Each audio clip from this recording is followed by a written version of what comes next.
Okay, we are going live in a couple of seconds. So.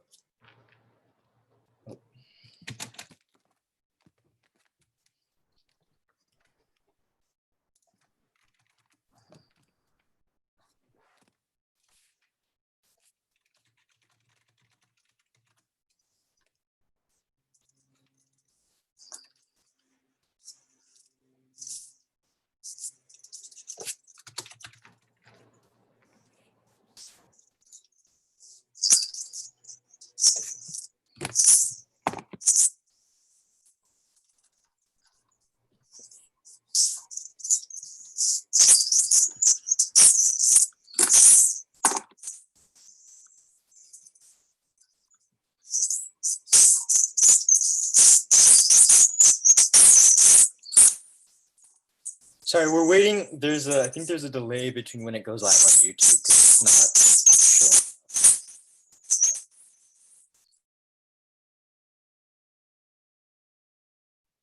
Is anyone else hearing a whistling sound? I am. Yes. Okay. Wasn't sure if it was just my computer or everything. Okay. And hearing a whistling sound? Yeah. Yes. Okay.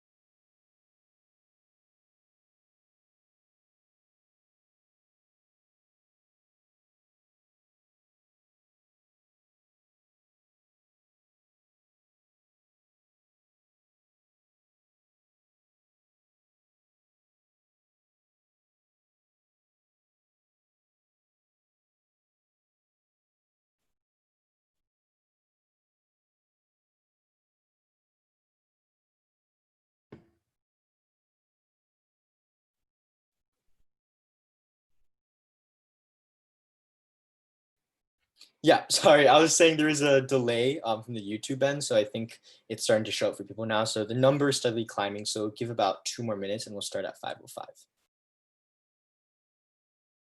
Sounds good.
Okay, first off, thank you everyone for tuning in today to the Mental Health and Microaggressions panel presented by Jen up Fremont and MSJ ASB. We will have 3 moderators today. I'll be one of the moderators. My name is Alvin Lee, and I'm going to be a rising senior at Mission San Jose High School. I'm the founder of Gen Up, and I'm also the current MSJ ASB Vice President. I'm also a moderator. My name is Shreya. I am currently an alumni. I graduated in 2019, and I go to Wellesley, and I'm just here to kind of help with the MSJ community. So. And I'm the third moderator for you today. My name is Karan Patel. I am a rising senior as well, and I am the current MSJ ASB activities coordinator.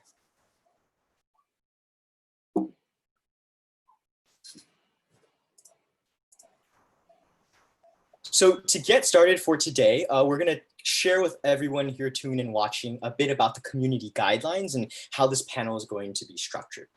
So the first thing is this panel is really a space to truly listen to student testimonies, stories, and concerns. The discussion sessions that we're going to have in the last hour should not invalidate any individuals or stakeholders' lived experiences, but they should also be constructive and really positive discussions. All the panelists and folks watching should really use this panel as an opportunity for deep self-reflection and reflect on how each and every one of us contribute our own way in perpetuating this cycle. And four, I think it's very important that we're all respectful of each other's perspectives and experiences, and that we don't gaslight any one individual's own lived experiences. So the structure of the panel is going to be, we're going to start with our community guidelines, which is what we're going through right now, and then follow with a quick introduction of everyone who's on the panel. Then we'll continue on to the student testimonies for about an hour. So these are direct testimonies we've collected from students and alumni who've gone to MSJ. All names have been removed and pronouns have been altered to be gender neutral. All of the student submissions have also been requested to be read out anonymously, and we will finish off our panel today with an open panel discussion for about another hour. We kindly ask for all the panelists to use the raise hand function on Zoom before saying anything so we can make sure no one's interrupting. And yeah, that will be the end of our panel. Here are some quick community guidelines for the discussion session as well for all the panelists. This discussion period should be spent discussing and really reflecting on current issues and solutions, as well as steps we can really take moving forward to address them. We can't emphasize enough that this discussion period should be constructive and collaborative, but it should also serve as a time to really understand where each individual's perspectives are coming from. No one individual experience or stakeholder experience is more valuable than another. Instead, it's very important that we recognize the collective experience as a whole and how we can really move forward together and heal. And for all the panelists, when you'd like to speak, please use the raise hand feature on Zoom to avoid people speaking over one another, and you will be called by the order in which your hand was raised. And finally, we'd like to go over a little trigger warning. A lot of these stories shared by students mention descriptions of serious mental health struggles, abuse, suicide, and more. If any of these topics trigger you or are too much to bear, please feel free to exit the panel or the stream. Okay, so now we will be moving on to community introductions. Obviously, Karan, Trey, and I have already begun. So I will be calling on the different stakeholders one by one, and they will be giving a really quick 5-second introduction of who they are and who they're here representing here today. So Michelle, would you like to kick it off? Thanks, Alvin. My name is Michelle, and I'm an alum who graduated in 2017. I founded the mental health committee with a couple friends, and this semester I'll be a rising senior at UC Berkeley. Next, let's have Mrs. Kumar. Sorry, a little bit of a lag here. Hi, everyone. Really nice to see everyone. My name is Sai Kumar, and I am a science teacher at Mission San Jose High School. Next, let's have Trustee Brooke. Hello, everyone. My name is Michelle Burke, and I am a parent and a school board trustee. Awesome. Next, let's have Hasika. Okay, hi everyone, I'm Hasika. I am on the executive team of Gen Up Fremont, and I'm also the current senior class vice president. Awesome. Next, let's have Sarah. Hi, my name is Sarah Wang Zhao. I am a rising junior at Mission, and I'm the director of organizing at Fremont Gen Up. Andrew. Hi, my name is Andrew. I'm currently a rising senior, and I'm also the director of fundraising at Fremont Gen Up. Lindsay. Hi, I'm Lindsay. I'm a rising junior, and I'm the junior class secretary. JJ? Hi, my name is JJ. I am a rising senior at Mission, and I'm the current ASB secretary and a representative from Peer Resource. Tushar? Hi, my name is Tushar Dalmia. I'm a rising junior at Mission and a member of Gen Fremont. Mr. Melsick? Hi, I'm Mr. Melsick. I am a science teacher at Mission San Jose. Mr. Evans? Hi, I'm Mr. Evans. I'm the principal of Mission San Jose High School. Miss Deli? Hi, I'm Mrs. Deli Bowman, and I'm a teacher, English teacher at Mission San Jose High School and English department co-chair. Mr. Sharma? And peer resource, sorry. Mr. Sharma? Hello, I'm Mr. Sharma. I am one of 4 counselors at MSJ. Mrs. Nightingale?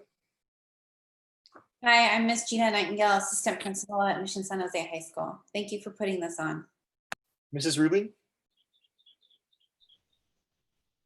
Hi, I'm Kate Rubling, Health Department Chair and Health Teacher at Mission San Jose High School. Mrs. Benton? Hi, teacher at MSJ, also parent and former alum of FUSD. Yusuf? Hi, my name is Yusuf Rashid, and I'm the editor-in-chief of the Smoke Signal, Mission's official student-run newspaper. Mr. Larson? Good evening, I'm Zach Larson. I'm an alum of Mission San Jose, former principal of Mission San Jose, and currently director of secondary ed for Fremont Unified. Mr. Lee? This is Jerry Lee. I'm the parent of MSJ students. Mrs. Hall? Sorry. Hi, I'm Bridget Hall, one of the assistant principals at Mission San Jose High School. Mrs. Burbeck? Good evening. I'm Victoria Burbeck Herrera. I'm the president of the Fremont Unified District Teachers Association and the parent of a former MSJ student. Tommy? Hi, I'm Tommy. I'm a rising senior and I'm the ASB treasurer. Mr. McCauley? Hi, Jess McCauley here. I am a SPED teacher at MSJ and I'm the second VP for FUDTA. Mr. Brucker? Hey, Alvin. Math and computer science teacher. Awesome. Mr. Patel? Hi, everyone. This is Jayesh Patel, parent of a current student at MSJ. Amu?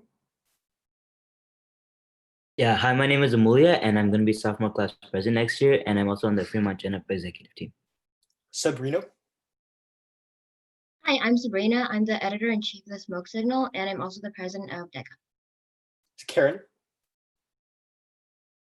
Hi, I'm Karen. I am a Fremont graduate, from MSJ graduate, and I was part of Surfboarding. Mr. Rashid? Hi, I'm Irshad Rashid. I'm the MPPFA, the PTO for Mission San Jose High School, and the president of MPPFA. Ian? Hi, I'm Ian Park. I'm a rising senior and Mission's current ASB president. Zion? Hi, I'm Zion Khan. I'm a rising junior at Irvington High School, and I'll be student board member for the upcoming year. Mrs. Tevlin? Hi, my name is Rachel Tevlin, and I am a social science teacher at MSJ. I'm also co-teaching the peer resource program with Miss Deli. Mrs. Padma? Hi, I'm Padma. I'm a parent of a rising senior as well as an incoming freshman at MSJ. Mr. Morris? Good afternoon. My name is Jim Morris. I'm the retired superintendent of the Fremont Unified School District, and like so happy to be here. You wouldn't believe it. Mrs. Jensen. Hi, this is Joanna Jensen. I'm assistant principal at Mission San Jose High School. Okay, awesome. Thank you everyone for those introductions. As you guys can see, everyone here today, we've collected a very diverse set of different MSJ community stakeholders here today. And now Karan and I will be getting into the student testimony section, and Karan and I will be alternating reading each testimony. So I will begin. I was never a favorite and I wondered why. I mean, I'm quiet, respectful, and never disrupt the class. But who did my teachers end up liking? The loud, popular kids who secretly use their phones in class and cheat on tests. Why is it like this? When will my teachers see the potential that I have? I work hard on projects, going above and beyond what is expected. I have a creative mind, I have ideas. The truth is we have a hierarchy. I never understood how this hierarchy came into being, but it ended up with a lot of smart but quiet kids being overshadowed and all the popular, sporty, pretty kids being privileged.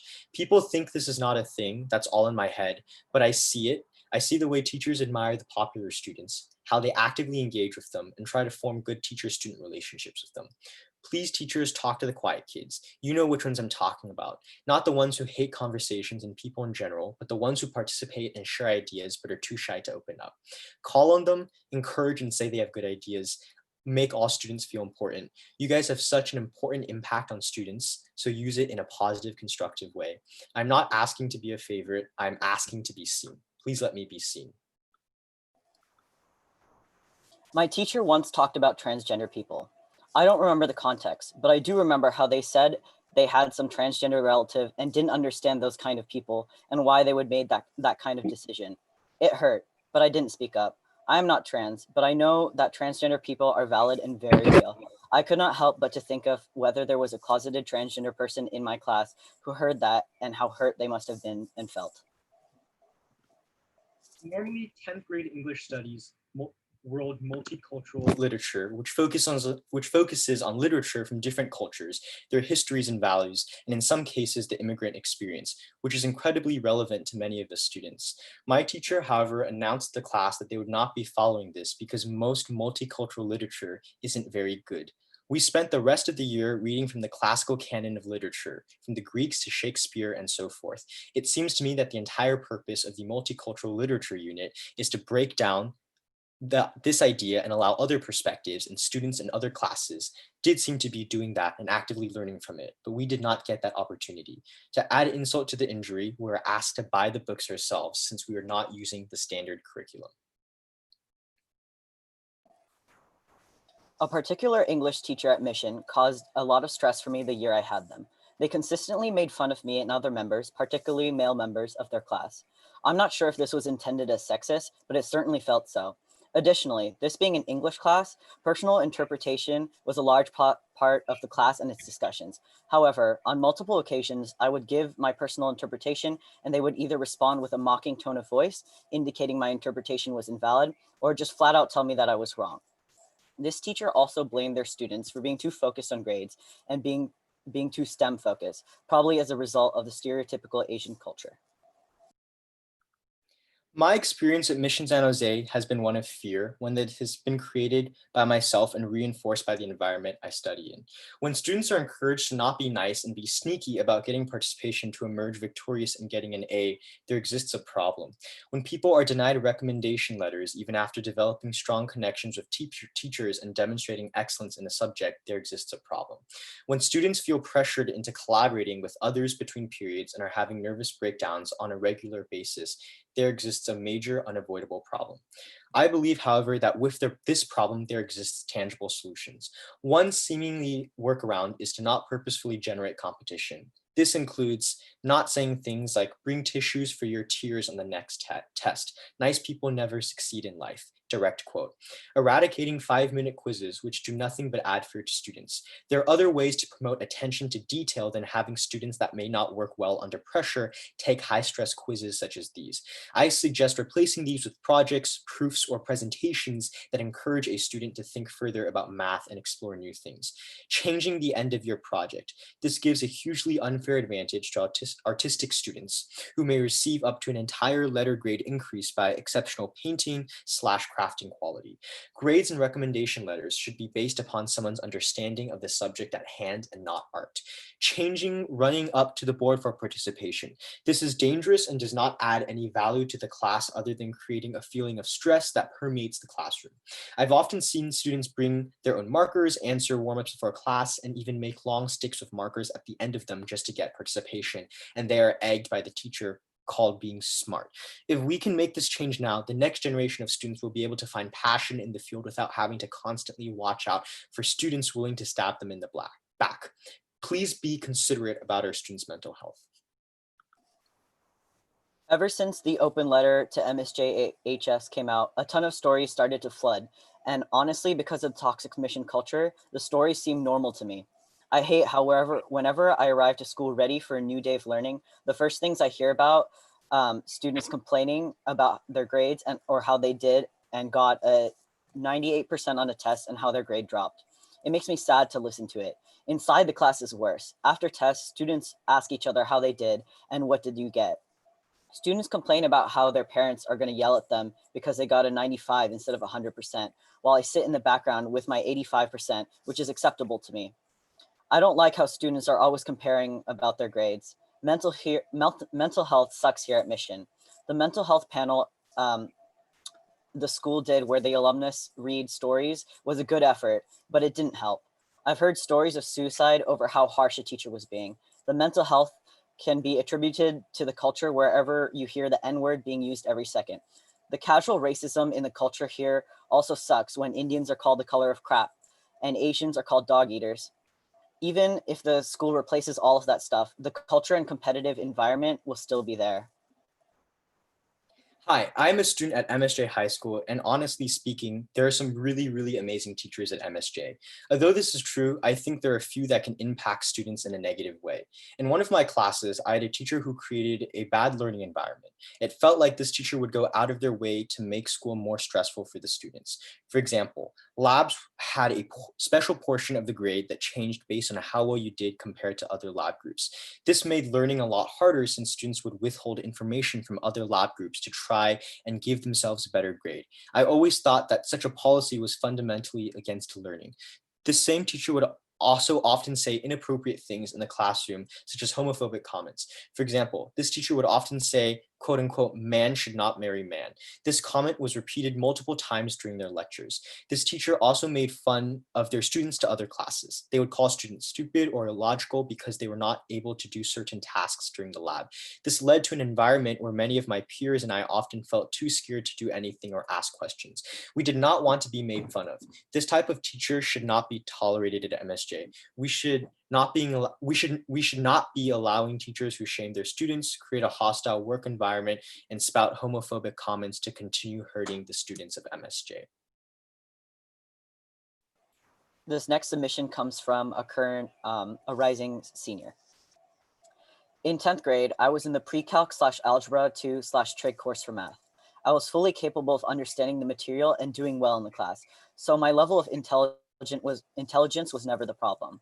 The problem was how the teacher made the classroom environment reminiscent of the Hunger Games every single day. They would pit us against each other, creating an incredibly toxic environment to learn in, which was not at all based on collaboration and working with our peers for the sake of learning. It was a rat race, and whoever already knew all the material on the first day of school was predetermined to win. The constant stress they induced of fearing trig quizzes, participation points, and getting good grades only made me hate math and coming to school every day.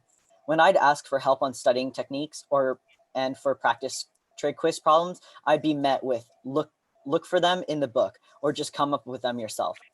Their closed off attitude as a teacher made me feel stupid every time I went to ask them a question. Not only did this result in a severe lack of self-confidence after a while, it constantly ruined my mood, which caused problems in my personal life. It was wrong of me, but I'd sometimes let out my frustrations toward the teacher and the class at home. I'd stay up late stressing and studying, would get fewer hours of sleep than anyone should be sleeping, and sometimes felt dizzy at the thought of upcoming assessments. At the time, I thought it was normal, since my experiences were shared between me and my peers, but a little more than halfway into the year, I stopped trying to shoulder the task of learning all the material on my own and try to keep my sanity in check. So I stopped by the counselor's office to talk about my grievances within the class. I knew that many people felt the same way I did about the trig quizzes and participation as well. None of it created a healthy learning environment. When I asked the counselor what could be done and if someone with greater authority could talk to the teacher, all they said was, the essence the same, but this is a rephrasing of their response. That the office staff, including themselves and the principal, could not tell the teachers how to teach and run their class. I was appalled. It was as if they weren't a counselor, since they have since they seem to have little to no regard of my mental well-being. I chose not to argue with them for obvious reasons, but this is essentially what all of my experiences have been talking to my assigned counselor. In my eyes, they have failed to provide the one thing I have needed from them, care and support. I'm disgusted by the teachers who think they can, sorry, it's a bit long, who think they can, sorry. I'm disgusted by the teachers who think they can get away with their torturous classroom methods, by the counselors who don't provide any support system whatsoever for their students, and by the toxic environment of the school, which has been perpetuated by the people in power. They have done absolutely nothing to stop this, and instead expect us, the students who are at the school to learn, to take care of our own mental health while juggling high expectations, extra activities, and academics. My experience in academia so far has been a roller coaster of highs and lows, but MSJ has definitely been a low point because of these experiences. However, while I am talking about my negative experiences, I am not trying to invalidate and slight the teachers who have been on my side. I come to school to learn, not to have my self-confidence chipped away by the people who are supposed to help me grow. I truly hope that MSJ changes soon, because this environment should not be a place for young people are forced to grow in. It has only resulted in damaged goods of what could have been amazing right from the start. I've lost a lot and seen my friends suffer through this school. All I ask is for a change of heart from everyone and for them to put themselves into the students' shoes. Maybe then change can happen. MSJ is an incredible community, and I credit many staff members as being supportive and instrumental to my success as a student at MSJ and as a person in the world. However, several experiences with adults at MSJ have left me disappointed, humiliated, and hopeless. Oftentimes, adults on campus do not value student opinion and feel superior to their students, leading to abusive situations. I found that students consistently report inappropriate behavior, but the administration does nothing to fix the problem. Our administration does not represent the student body accurately, nor do they understand the racial struggles faced by their students. It is their job to take care of students and serve as protection from harmful behavior. They have been consistently falling short of holding individuals accountable for their actions, whether the individuals be students. The toxicity at Mission and the teachers' frequent bullying students with no repercussions has led me to rationalize and normalize this behavior.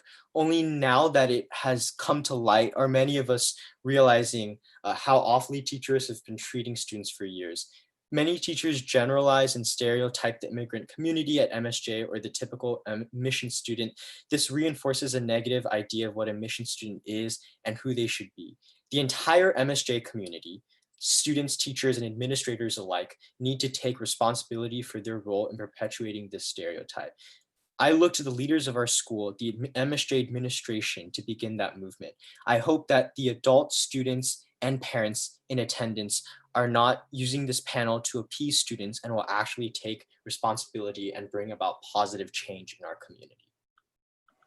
This next story is from an alumni. Why did it take student leaders at MSJ to organize a panel? Why did it take years and outcry from our school for you to take action? The passiveness from the administration is not good. It should not be the students' responsibility to take charge and create a safe environment for their peers. It should not take an alumnus coming forward about their experience for you to be held accountable for your actions. Your job is taking care of the students and faculty at MSJ, and you are failing.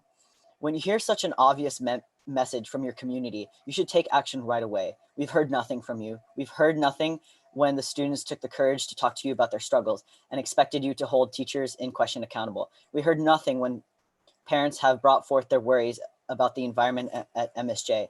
We have heard you talk down to your students. We have heard you stereotype parents and think less of them because they are not competitive or fight for their children. As a community, we are not perfect, but you are the leaders of this community. As the leaders of the school, you are the role models for teachers and students alike.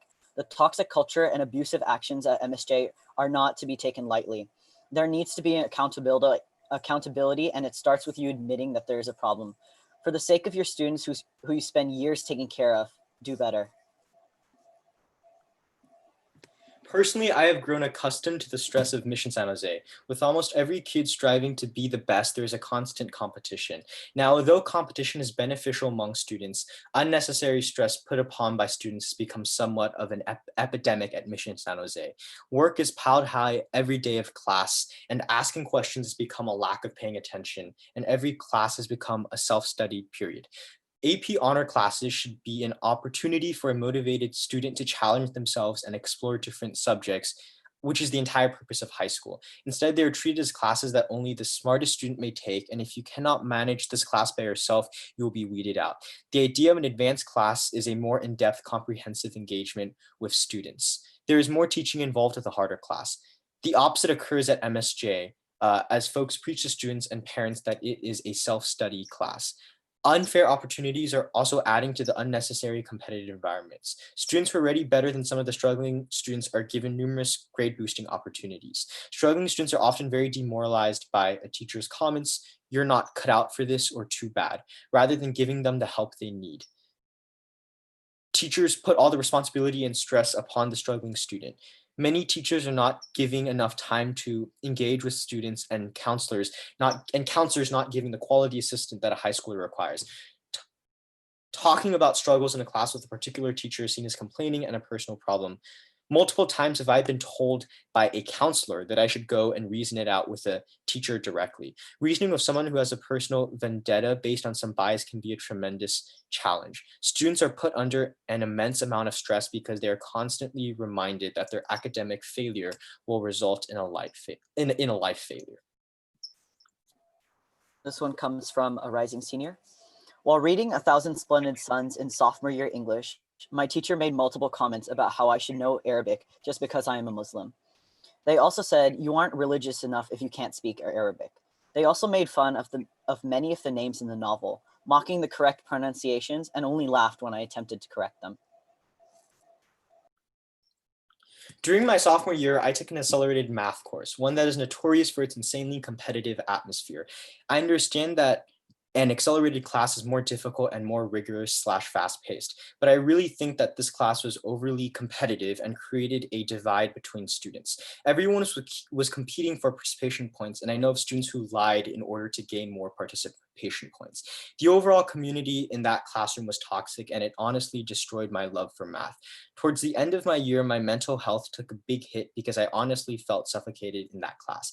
I couldn't even talk to anyone about it because all they tell me is that I'm not fit to be in an accelerated class, even though I was struggling with the environment rather than the actual material being taught in class. I used to think that students at this school value loyalty, integrity, diligence, and hard work, but this class showed me that students are willing to cheat, lie, and betray even their closest friends to gain an edge. The worst part was that the teacher knew about this culture and acknowledged it, but did nothing to promote a more collaborative environment or better relationship between students. From a rising senior. One of the English teachers at this school offered office hours for students to come in and review their essays. One student decided to go and get some feedback, and throughout their meeting, the teacher made sarcastic comments and exasperated facial expressions, which was demotivating for the student. After the student left, the teacher started making fun of that student's work to a nearby group of girls. As a representative of learning, I found this to be extremely inappropriate on the teacher's part and extremely embarrassing for the student who just wanted to improve her writing. Once in a teacher's class, I forgot to leave my phone on silent, and they took my phone and read my notifications. They would also try to interfere in my private life, and they would make fun of my private life in class. And another day, they would constantly ridicule my relationship and my friends' relationships and play charades using our private lives with the whole class. When we didn't want to tell them about our personal problems and drama, they would ask other periods to get our private information. They always tried to get in on the high school drama, and we would act petty and mad when we didn't want to tell them. Once I was wearing a dress and a teacher saw me and told me that it would make a certain teacher uncomfortable that I was wearing a dress and that I should change it because it was too short. My 10th grade science teacher made me hate the subject for what it is. They made me hate learning in their class. They made me hate going to class every day. The look on their face still stays when they saw anyone but the top 15% walk into their class. Whenever anyone asked them for help, They give a distinct vibe of you being too dumb of answering the question by yourself. This makes so many of their students afraid to go up to them and ask anything at all, degrading themselves into thinking that they're so dumb that they couldn't solve anything by themselves.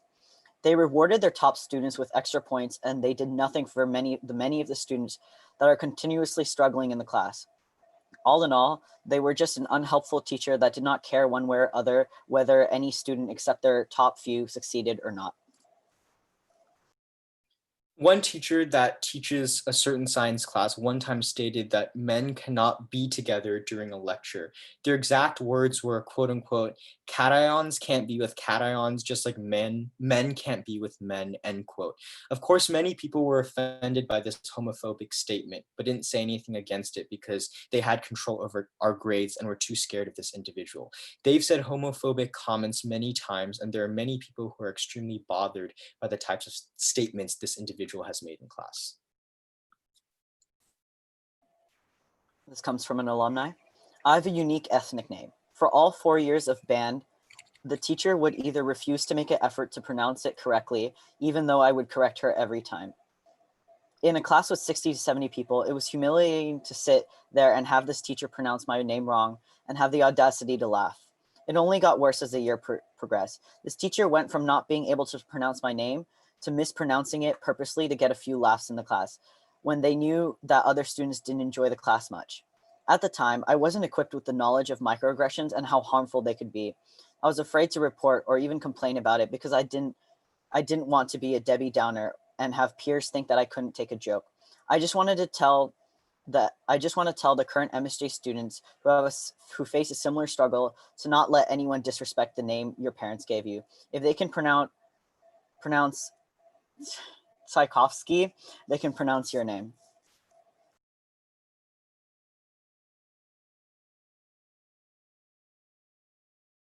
Sorry, I was on mute. Why are words quote good enough never is, end quote, literally in brick on our campus? I can't even begin to describe how messed up that is. The message it sends to students. At a school that has a higher than average suicide rate and rampant mental health issues, why did anyone think it was a good idea to put those words in brick on campus? Is it so students have a daily reminder that they'll never be good enough as they walk by it? Because that is certainly how I felt. We have some serious issues at this school, and I can only hope we actually try to take these stories seriously for the sake of all the current and future students. No one deserves to go through what we as alumni went through. All I can say is the best thing that ever happened to me was leaving this awful place. Do better. You're the ones that are not good enough, not the students. The You Matter bracelets are probably one of the most insulting, disgusting things to ever come out of my time at Mission. Not only did you discourage us from speaking about her, never once say her name again, but then you had to slap us in the face with those ugly rubber bracelets. The funny thing is, you actually thought you were doing something with those. Oh, and let's not forget about the creepy graveyard benches as well. All you actually accomplished was turning matters into a school-wide joke. People would sarcastically say it to their friends, "You matter," or "You're valid." And you know why? Because of you. We turned to dark humor to cope with the realization that our school did not care one bit about us. Nothing was done to address the toxic environment of the school. None of the other underlying issues that contribute to the terrible mental health of the students. But it's okay. An ugly pink bracelet told us we matter, so everything is okay. You should all be ashamed of yourselves for the way you handled this. You did less than the bare minimum. It's been 2 years since I graduated, but I will never forget how you disrespected her memory and your entire student body. This next one is from an alumnus. I was an AP honors level high achieving student at Mission, and numerous times I heard comments from teachers along the lines of, why do you care so much about your grade? Your parents have raised you to think that your value is measured by your percentile and your family validates you based on your success at school. I realize that teachers who make comments like this are hoping to help us students, but reading between the lines, the assumption of statements like this are that our family culture is wrong, and these statements completely invalidate the immigrant experience. Teachers need to be more sensitive to the hyphenated cultural identities of their students and need to take greater care not to vilify what they call quote unquote Asian culture. When I was at MSJ, the school was highly segregated by race and color. I was the only Indian American woman in the theater play hosted by the drama department in the fall of my freshman year. Microaggressions were common among white students who at the time were the majority of the drama department then during MSJ. I was often left out of group activities and heard side comments like, why doesn't she go back to AP Bio? Or why can't white people have one space to ourselves in this school? There are also weird forms of non-Asian otherness perpetuated by the student body. We all immediately assume that the smartest kid in class or the most advanced student would be Asian or Indian. It would actually be surprising if we saw a white or other race student in our honors/AP classes because we assumed they all took AP courses. They all took CP courses. When I was at Mission, success was defined by 1, how many honor AP classes you were taking, 2, what your grades were, and 3, what college you got into. There's little to no room for creative imagination of what a different definition of success could look like. Because of this very specific understanding of success among the student body, there are very quote unquote weird social hierarchies and forms of otherness perpetuated by this form of toxic competition. The smart kids, the ones who went on to MIT, Caltech, Harvard, etc., were put on a pedestal by the student body and also were mean and bullied people in their classes. I remember I was in a class with one of the quote unquote smart kids in honors bio in 9th grade, and I had a question on one of the problem sets. The smart kid not only ignored me, but sniggered behind my back once I walked away. This was a regular occurrence, and in a few years, I and others learned to avoid the quote unquote smart kids entirely as they were arrogant bullies. This comes from a rising senior. Many of the issues we face are well known to our administrators and district. Formal complaints make their way through the bureaucracy and die without being solved. If that process worked, we wouldn't be here today, would we? FUSD needs to rewrite the complaint process so that the burden is not on families to push it through every step and teachers are held accountable for favoritism, aggressive behavior, discrimination, and incompetency in teaching or understanding students' answers. Student and parent community need to be involved in the rewriting of this broken process. Issues need to be taken seriously and addressed with FUDTA and if FUSD really cares about the students. I challenge FUSD to be transparent and publish the list of complaints made over the last 2 years and what resolution was to each.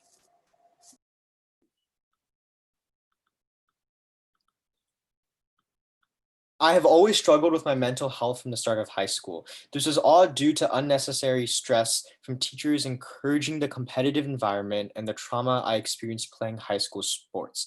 It came to a point where I had mental breakdowns in practice and skipped school to focus on studies, completely ignoring my mental health. The reality of it all is that MSJ brings unnecessary stress into the lives of students and encourages a toxic competitive environment, but fails to focus on mental health and the well-being of people. We are emotionally abused and gaslighted by teachers, faculty, and even our own peers and students as well. We need to normalize mental health issues, spreading awareness the right way and getting help. As far as I can tell, the admin has not been doing a good job in addressing this issue.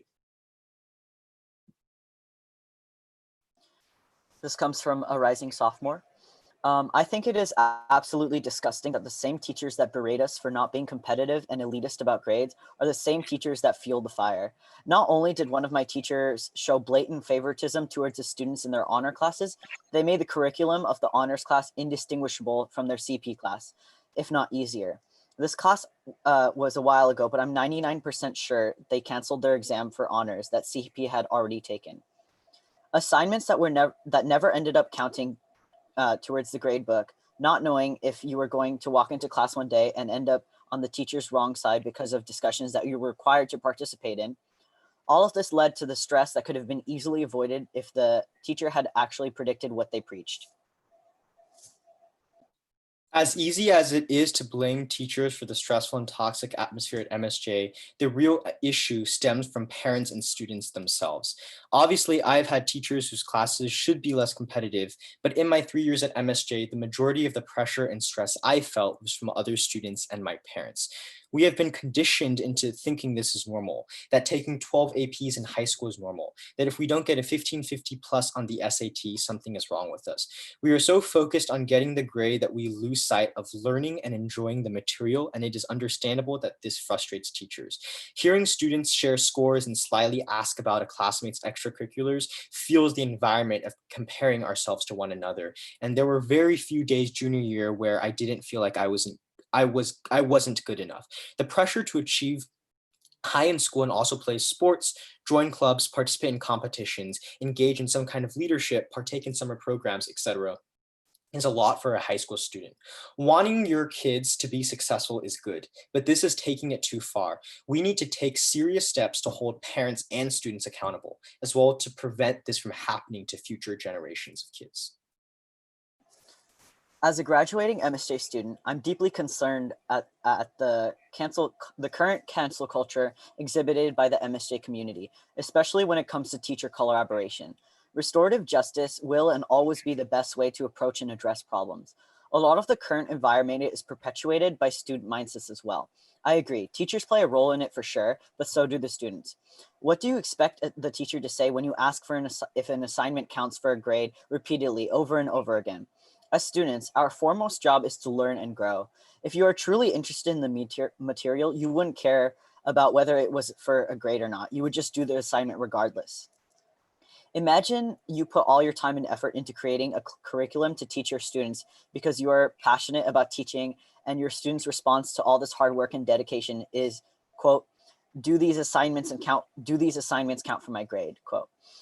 It's easy to blame the teachers so much for making these things so grade focused and less educational based, but it's also important to remember that a lot of my friends won't do things unless it's for a grade. Though some people then proceed to complain that MSJ's teachers turn into a rat race of competitiveness. We, to some degree, the students, are also responsible for the environment and culture that is wrong with MSJ, and yet we refuse to acknowledge it. We create pages and anonymous forums and complain about teachers who create a competitive culture environment. Now, to some extent, this page does so much in helping expose our administration's incompetency to mental health issues and microaggressions. But to some other extent, it literally takes away from the issues that matter by including these instances of quote, fake oppression to create a narrative as MSJ is a horrible place. This isn't just quote an MSJ admin issue. This is on the students as well. We need to work with the admin together in order to ensure school environment and reform. Hello, I am an alumni of MSJ, class of 2013. During my time at MSJ, I was always frustrated by this feeling of inferiority caused by the separation of students between honors and non-honors classes. Students, parents, teachers, and admin stigmas/stereotypes on Asian academic performance need to be changed.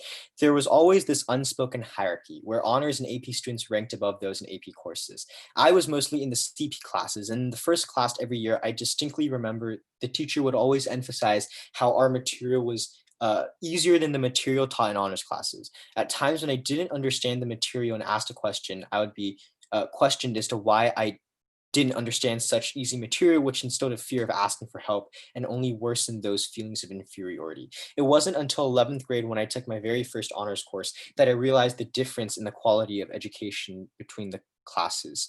In 11th grade honors English, the teacher would really challenge us in interpreting passages, which is great, but I was never challenged or even remotely inspired to engage in the material in this way in any of my other courses at that point.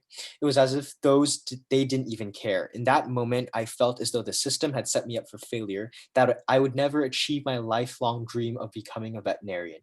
I decided I would have to work harder and longer than my peers in honor courses, and that is what I set out to do. I entered college with that mentality. I need to prove them all wrong. I have to prove that I have what it takes. And when I finally received that acceptance letter to the UC Davis School of Veterinary Medicine, I felt like I finally made it, but I was completely and utterly exhausted. I was burnt out before even entering vet school, which is a beast of its own. Though I have achieved my dream, I sometimes wonder at what cost. Even now, as I enter my third year of vet school, I'm still haunted by feelings of inferiority. My work-life balance is a joke at best. Veterinary medicine, unfortunately, boasts the highest suicide rate of any health profession, and my colleagues and I are aware of the need to take care of our mental health. I feel that my experience at MSJ is what initially instigated my need to constantly strive for protection and failed to provide me with the basic tools to care for my own mental health. To the teachers and administrators at MSJ, you put so much energy and resources towards the top percentile of students. You prep them for math competitions for science bowls while the remainder of the student body falls to the wayside. I know that eliminating honors class system is likely impossible, but at the very least provide those in CP classes with the same quality of education as the top students.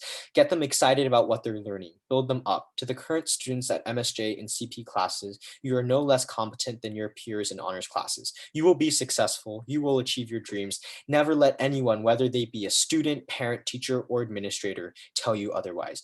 Burnout is real and it takes a toll, so take care of yourselves. There is no shame in seeking help from a mental health counselor. This is from a rising junior. I was a student in a certain teacher's 10th grade world history class last year. That teacher also happens to be the Christian club advisor at our school.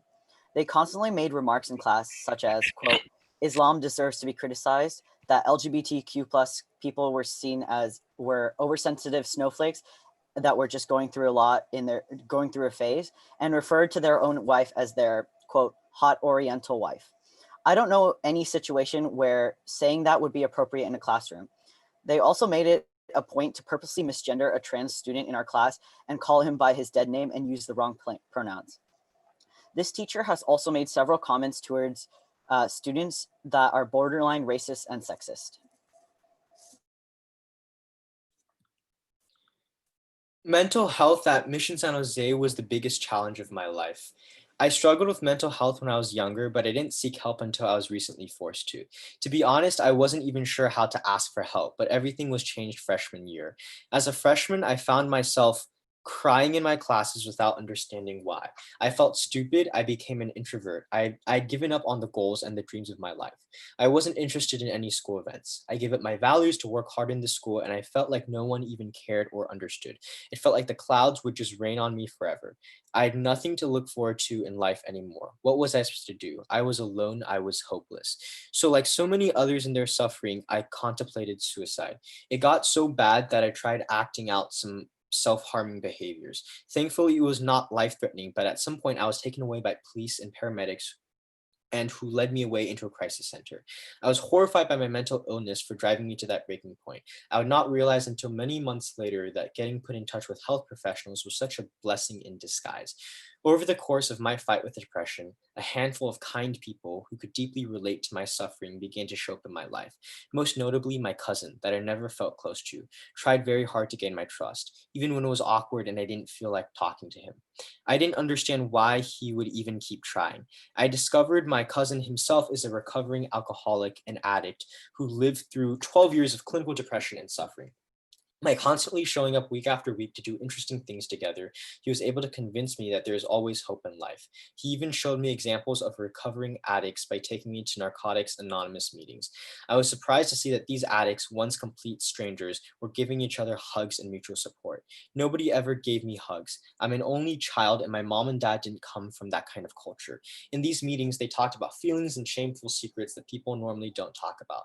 Somehow, by meeting regularly, they were turning their lives around. I can assert that it is in fact impossible for people suffering to have hope, just like these recovering addicts, as long as they have the courage to talk about it. In a famous quote, Mr. Rogers said, "Anything mentionable is manageable." And in that same way, that addicts were experts at understanding each other's suffering. Therapists and counselors were likewise extremely helpful in understanding how I felt. They knew it was important for me to have a safe space to talk about feelings. Before, the only feeling I was taught it was okay to express was anger. But in a safe space and with the right people, I could finally sort out why I was feeling things like sadness, rage, stress, and suffering. Who knew that feelings were too strong? I remember when my depression was screaming at me at a volume of 10, and now after months of having someone to trust and talk to, my depression went from volume 10 to 1. Without the mental noise invading my mind, I'm a very different person. Today, I'm someone whose progress I can be proud of. MSJ Mental Health Committee strives to make an impact on mental health for those of us who are still suffering inside. It might even be you. We will fight for you to turn your life around with the power of trust and hope, exactly as I've as I have been graciously shown.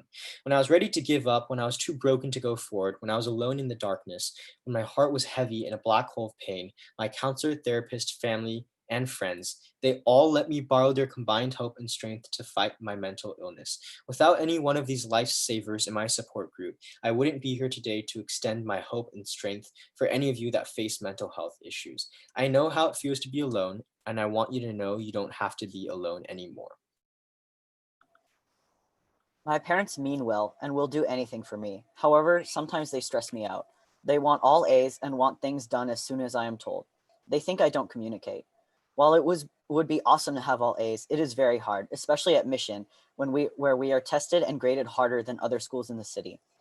When I am told I can play a sport if I get all A's, I hear that you will punish me for getting 1B.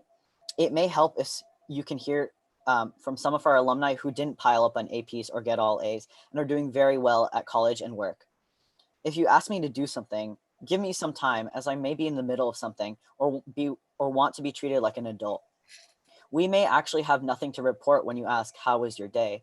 Please be more specific, or ask me if everything is okay and let me open up. The academic and social pressures are high. Our brains are still maturing. Please be patient with us if we argue with you, our actions don't make sense, or we listen more to our peers than you. You were a teen too, but you're awesome today. We will get there too. Mental health at Mission San Jose High School was the biggest challenge of my life. I struggled with mental health when, oh, I'm sorry, this is a repeat. Please stop trig quizzes and the grammar Hunger Games, or if you're going to have such policies, make it worth 5% or less of the student's grade. Trig quizzes are 5-minute quizzes given on random days where students must answer all 5 questions correctly. They need to get 20 of these by the end of the semester or their grade suffers. It has been 15 to 20% in the past, and several of my friends have suffered severe anxiety from this policy. As a current teacher, I understand your role is to educate your students as best as possible and make them fast at math or grammar, but not at the cost of their mental health. This helps foster an unnecessary mindset of competition and pit students against each other. This is from an alumni. My English teacher created an unnecessarily stressful, competitive environment for the students. We only wrote a few essays that year, and essays were worth a significant portion of our grades, so each essay would potentially harm our grades a lot. They graded our essays and projects extremely harshly, nitpicking every single grammar error. If your arguments did not align with theirs, they gave you a lower grade as well. During class and in grading, they showed extreme favoritism towards specific students, giving them over 100% on projects and giving Ds and Fs to those who they did not like. If they were in a bad mood during class, which happened a lot, they would take it out on the students, even going as far as yelling at us when we didn't understand their unclear instructions and pushing tables around aggressively as if throwing a tantrum. Also, the finals were unnecessarily difficult, and even though our class average was an F, they refused to curve it. When I went after school to ask if I could review my final, they kicked me out after a few minutes, telling me that they were, quote, too busy and had too much work to do, and that I could, quote, couldn't stay there forever. I was taking time out of my own day to review my final and learn from my mistakes, but I wasn't even able to ask any questions to figure out what I had done wrong, since they kicked me out of the room so quickly. The class made my sophomore year so stressful, and definitely the class that took the hardest toll on my mental health. I attended MSJHS for 3 years, for 9th to 11th grade. I experienced mental health concerns related to self-esteem and anxiety while I attended MSJHS. These concerns stem from certain experiences I had that remain with me as an undergrad student. The reason for these concerns ranged from feeling invalidated by fellow students, my parents, and sometimes faculty, in terms of consistently feeling that my voice wasn't heard and experiencing a consistent lack of support and encouragement from both the students and faculty at MSJHS, which has greatly impacted my self-esteem. I feel grateful to be able to voice these experiences through this anonymous form, since I was not really able to share these experiences with many of my peers while a high school student under the pressure of feeling judged. I also initially had a hard time sharing these invalidating and somewhat traumatic experiences with my loved ones at the time. These experiences allowed me to mature for the long term, but through many challenges. This comes from an alumni. The senseless murders of George Floyd Ahmaud Arbery, Breonna Taylor, Elijah McClain, Tony McDade, Trayvon Martin, and countless other Black folks have shocked the nation.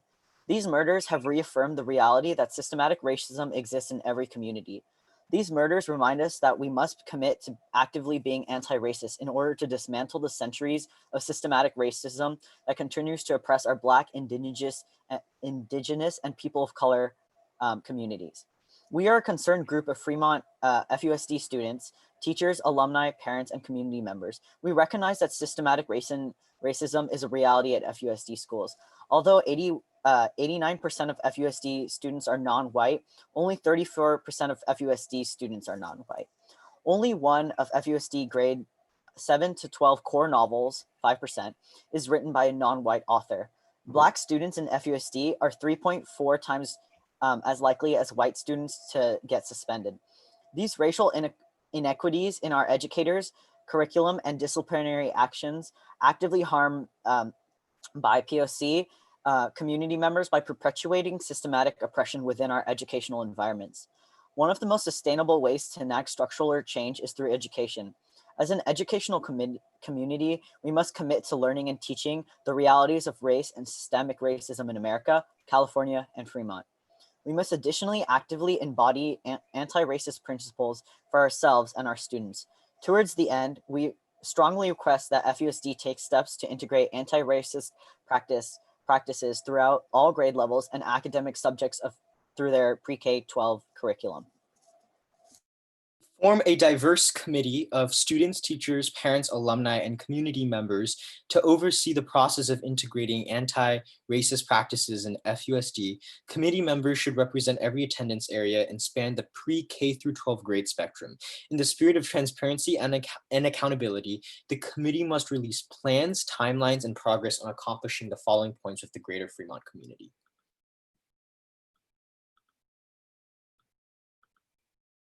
Diversify curricular content. All courses must include more content by BIPOC creators, by POC creators throughout across the gender spectrum, and must actively educate students about the realities of race and racism in America, past and present. Specifically, we ask that FUSD diversifies the books read in English classes to reflect the demographics of our city, state, and nation. At least half of the books assigned in each English class should be written by non-white authors, implemented in a phased approach beginning in the 2021 to 2022 school year. Implement and require an ethnic studies curriculum using critical pedagogy. Critical pedagogy is a way of teaching that helps students challenge dominant narratives and practices. Ethnic studies is the critical and interdisciplinary study of race, ethnicity, and indigeneity, with a focus on the experiences and perspectives of people of color within and beyond the United States. Reduce harshly punitive outcomes for BIPOC students. American schools are well known to perpetuate a school-to-prison pipeline that disproportionately disciplines and alienates BIPOC students. FUSD is no exception, with Black students being 3.4 times as likely as white students to get suspended. Therefore, we ask that FUSD remove Fremont police officers, school resource officers from FUSD schools, and instead invest in programs that promote racial equity, including restorative and transformative justice, counseling services, childcare, and after-school programs, and zero tolerance policies that promote suspensions and expulsions. These policies disproportionately discipline BIPOC students, increasing the probability of entrance into the carceral system. Investigate the racial gap in disciplinary action and publicly release the causes of that gap, as well as concrete steps the district is taking to address it. With these actions, we believe that FUSD can begin the long path of embracing and actively encouraging anti-racist practices in its pre-K through 12 programs and the broader Fremont community.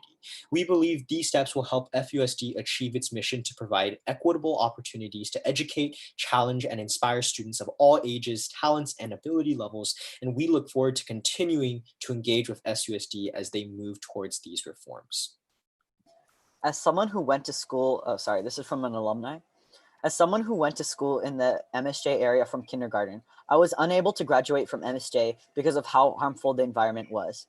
MSJ admin, teacher, staffs, and students nurtured an environment built on white supremacy, racism, anti-poor, and ableism. During my time at MSJ, I experienced severe mental health trauma from teachers, students, and staff. I especially am calling out the school resource officer who sent me to the mental hospital against the recommendations of my mental health professional. They targeted my family despite knowing that we were going through extreme trauma, and racially profiled my parents by implying that they were, quote, typical tiger parents, using it as an excuse to harm me. I only shudder to think about what would have happened if I was a Black or brown student without the class privilege I have. Not only do SROs need to be removed from campus, but there also needs to be a conversation about how little other students care about others outside of getting into college or becoming, quote, productive and high achieving members of society. The mental health issues that MSJ students, including myself, needs to be addressed through critical examination of why students, staff, teachers behave and act the way they do. Mental health needs to be examined, yes, but also the immense class and racial privilege that most MSJ students have needs to be critically examined. It is impossible to solve the issues that MSJ has without untangling the issues of race, white supremacy, and capitalism. If we're talking about mental health, I'm asking for the panelists and organizers to reflect and think deeply about marginalization, or what it means to be valued and treated with respect in a community in and out of MSJ. This conversation will be difficult, and the knee-jerk reaction will be to wonder why this alum is attacking the goodwill of likely well-meaning popular student leaders who are probably in L2, yearbook, smoke signal, etc. It takes being in community with marginalized, quote unquote, not socially desirable people to understand how racism, classism, fat phobia, and ableism work in a microcosm at MSJ, and how too often the conversation around mental health is only for the students who are high achievers / socially desirable to be rehabilitated to be socially desirable. Please look up intersectionality theory, which describes the ways in which power structures based on race, ethnicity, gender, class, ability, region, nationality, citizenship, and other markers of difference interact to inform individual realities, and at how its core, marginalization of any group is a function of white supremacy culture. I'm going to ask the panelists if they've ever wondered why they're accepted in the MSJ community and elected as student leaders. Student leaders, have you ever been homeless? Does your family make over $100,000 a year? What clothes are you wearing? Do you have an accent when you speak? Are you bullied for your weight? Do people avoid you because you identify as transgender? Are you Black? Who are considered the quote unquote weirdos of your class that no one talks to? Who doesn't have a friend crew picture in the yearbook? Who is left out and left behind? If the conversations around mental health don't center on dismantling marginalization or these systems of privilege, then this initiative isn't anti-racist. Thank you. My junior year of high school, I took AP Calc with a fairly well-respected teacher. Initially, I loved math, and I really wanted to follow in my mom's footsteps and be a mathematician. The first few weeks were okay. I definitely found myself struggling with the material and the pace, but I was still optimistic. I decided to ask the teacher's help after a quiz to understand why a question was wrong. I don't remember too much of the conversation except for them eventually telling me to not pursue math, that I wasn't smart enough. This was just the beginning of their unfair and almost cruel treatment of me in particular. If I had turned around to help another student, I was kicked out of the class, even when the student said that it was her who asked the question and should be punished. At the beginning of class, we would go up to the board and complete problems, mandatory for participation credit. If I was wrong, I was belittled in front of the class. My mental health was at the lowest it had ever been. My parents saw this and begged the administration to pull me from that class, but to no avail. My mom cried in that office, and they told her that it just didn't matter. It was too late to change my schedule, and I just had to stick it out. Admin thought my parents begged them to switch classes because of a low grade, when they honestly didn't care. It wouldn't be the first time I did poorly in a subject. My parents didn't realize how bad it had gotten until about halfway throughout the year, when they went through my internet search history and found my research on how to most easily kill myself. I never told them that I had a plan and the materials ready. To this day, they don't know how close I was to being the second suicide admission in just as many years. By this point, I was a pro at not volunteering for anything, making myself as small and unnoticeable as possible.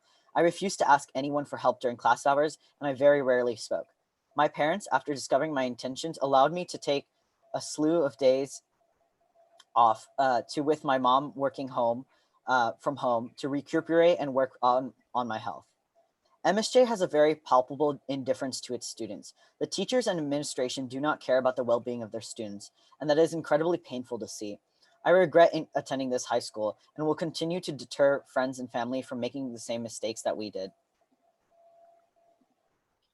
As an MSJ alumni, I recall MSJ having a highly competitive environment. I think it is necessary to have competition for people to improve their capabilities, but I truly believe the competition in MSJ was unhealthy. You might think I was one of those kids who were failing in my classes based off of this. However, I was considered one of the smartest kids where people looked to me for help.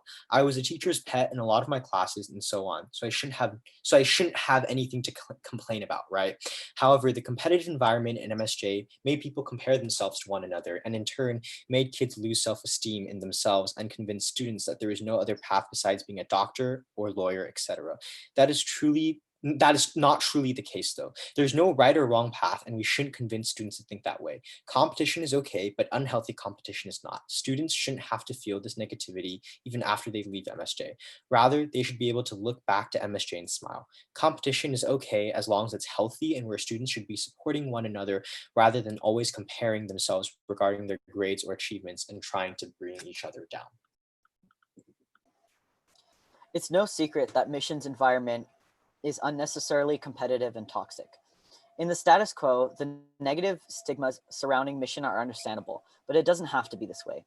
Speaking with other students across the district, state, nation, and the world, it becomes abundantly clear that success does not necessarily go hand in hand with excessive stress and competition. If anything, undue stress and toxicity distort our perceptions by forcing students to conflate grades and extracurricular accolades with their self-worth and success, which is hardly a holistic approach, not to mention that is extremely harmful. Every day, I walk into my classrooms only to hear the conversations about test grades, complaints about teachers, and worst of all, snide and demeaning remarks about another student's academic performance. Mission students have normalized making schoolwork and their grades their entire personality in life. This mentality starts freshman year and continues until the day we receive a piece of paper congratulating us for, quote, surviving 4 years in a brutal and highly selective rat race. In essence, all of these conversations can be boiled down to the following statement, quote, I only care about getting into college X, Y, and Z. Whatever I need to do to get there doesn't matter. This isn't to say that Mission's rat race is any one student's fault. From the moment we enter junior high or even elementary school, we begin internalizing all of the rumors floating around about the stress and rigor of Mission, telling ourselves that nothing good can possibly come out of the 4 years of high school. It shouldn't be normal to find students crying in bathrooms regularly after tests or after a teacher's offhand remarks. It shouldn't be normal to have a zero-sum learning environment where one success comes at the expense of another student. It shouldn't be normal to have to deal with these systematic problems for years on end without change. Yet, this is our bleak reality, even as if we as a community choose not to act. Everyone's at fault. Students, parents, and teachers. We all need to do better. Looking forward, we as students need to do a better job of being more willing to collaborate and abandon some of our negative stereotypes, which are clearly untrue. In our communities, we need to start spreading positivity. We all have fond memories of homecomings, lunches with friends, and embarrassing skits we've put on for our language classes. For the parents and teachers listening, you need to do a better job of being mindful of the incredible amount of stress and responsibility that students deal with, and reach out with compassion as resources and solutions, not as perpetrators. The harmful microaggressions and unnecessarily stressful classroom environments need to stop. Change begins with us. This incident occurred during my government class years before DOMA was struck down and same-sex marriage became legalized in all 50 states. Towards the end of the school year, we had a mock debate on same-sex marriage. As a gay man, this is a topic that I was very passionate about. On the opposing side, one of my classmates referred to gay people as being disgusting, F-slur, and sodomites. Some of my classmates were visibly shocked at this language. When one of my classmates let out an audible gasp, my teacher excused this behavior by saying that he was only playing a role. Another one of my classmates compared same-sex relationships to bestiality.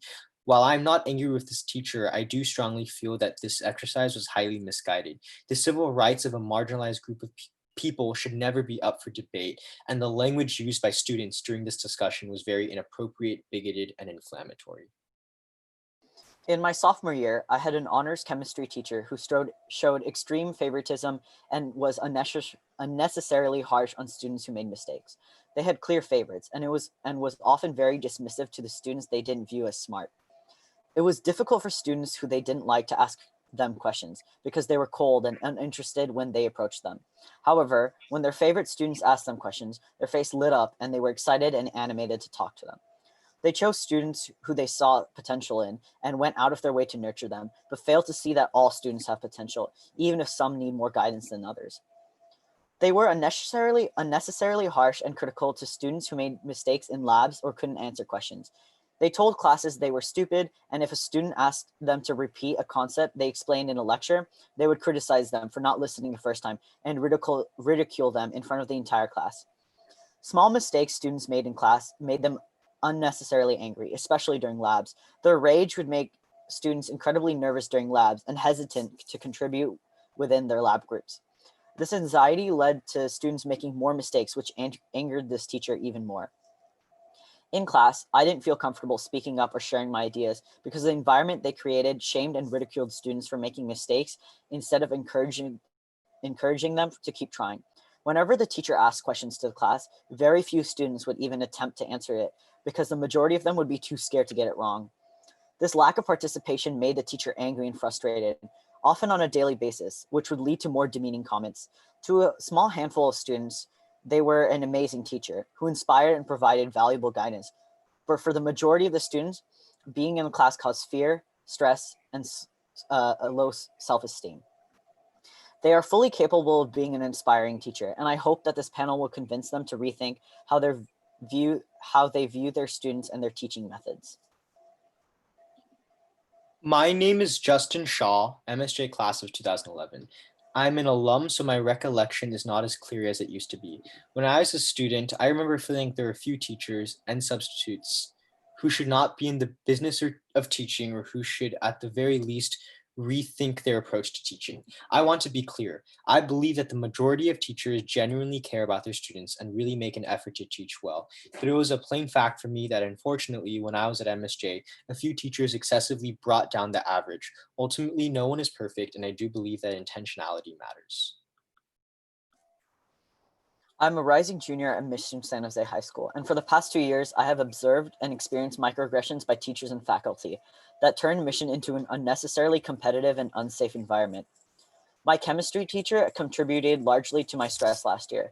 They would constantly make me feel insecure about my intelligence by turning me away or simply giving me a blank stare if I asked questions.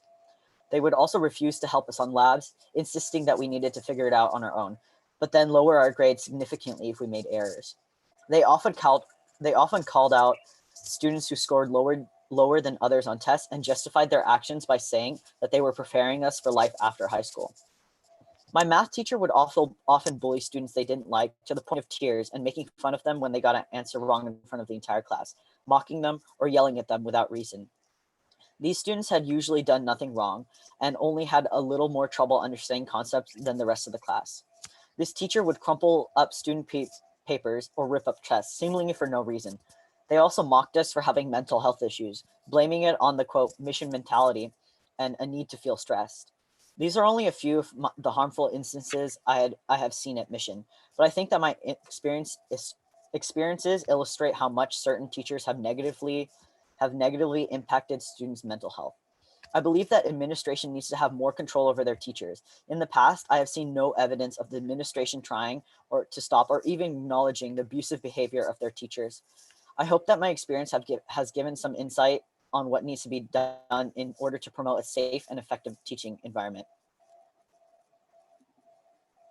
Favoritism has always been an issue with teachers, some more obvious than others. Until recently, I hadn't realized the full impact of this mentality. In cases where I was lucky enough to be a favorite of teachers who would openly berate the entire class, I would feel lucky that I was never cause of the teacher's anger or the focus of the teacher's humiliation.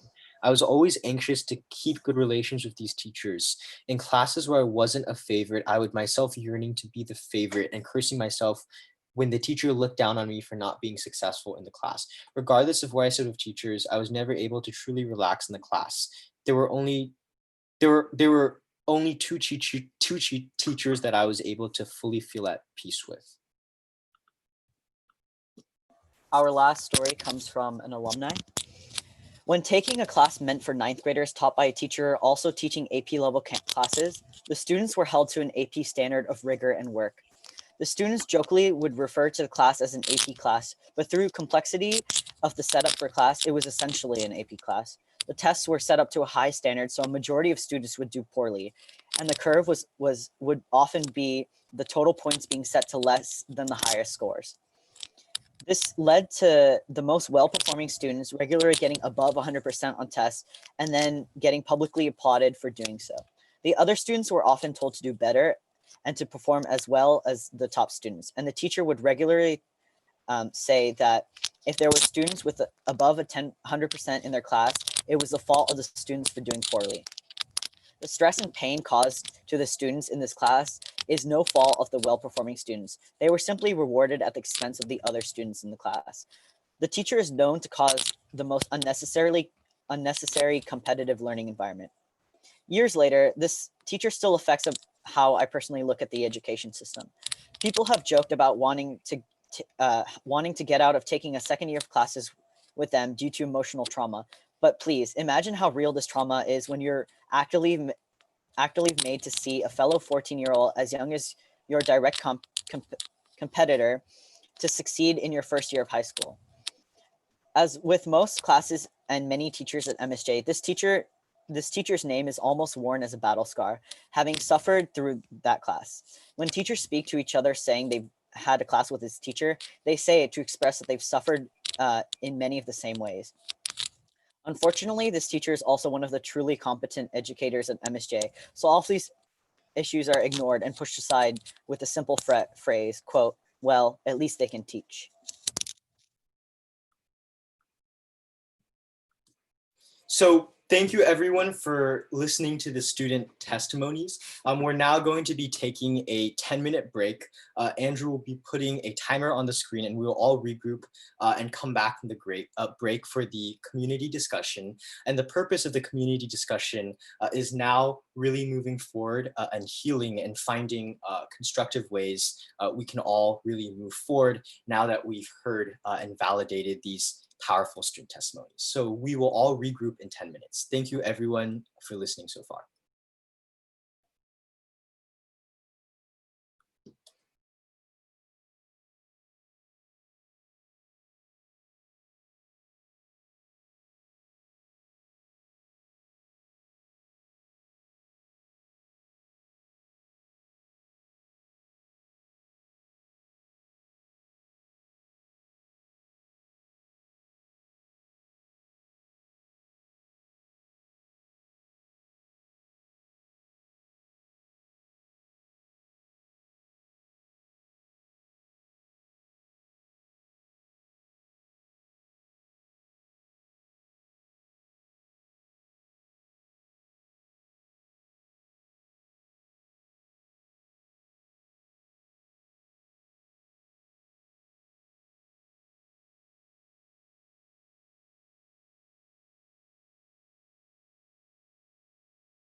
Awesome. Can all the panelists start coming back? Awesome.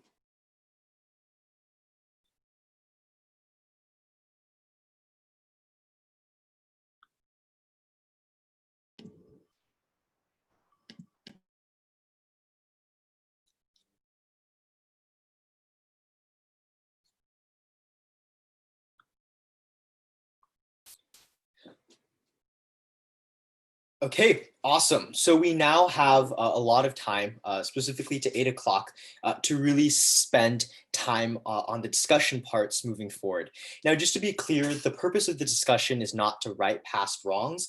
It's really about moving forward and how can we really prevent future incidents. And what does that prevention look like? It means how can all of us, all as individual community stakeholders alike, admins, counselors, students, parents, teachers, how can we all play our own part in really stopping these incidents from happening in the future? And how can we really self-reflect and think, what can we do to stop perpetuating this cycle and really find tangible solutions moving forward. So we are going to cap it off with an initial guiding question, and all the community stakeholders here can feel free to jump in by using the Zoom raise hand function, which you click. Shreya, Karan, do you guys want to jump in? How do you raise hands on Zoom? So it's a feature. You can click it.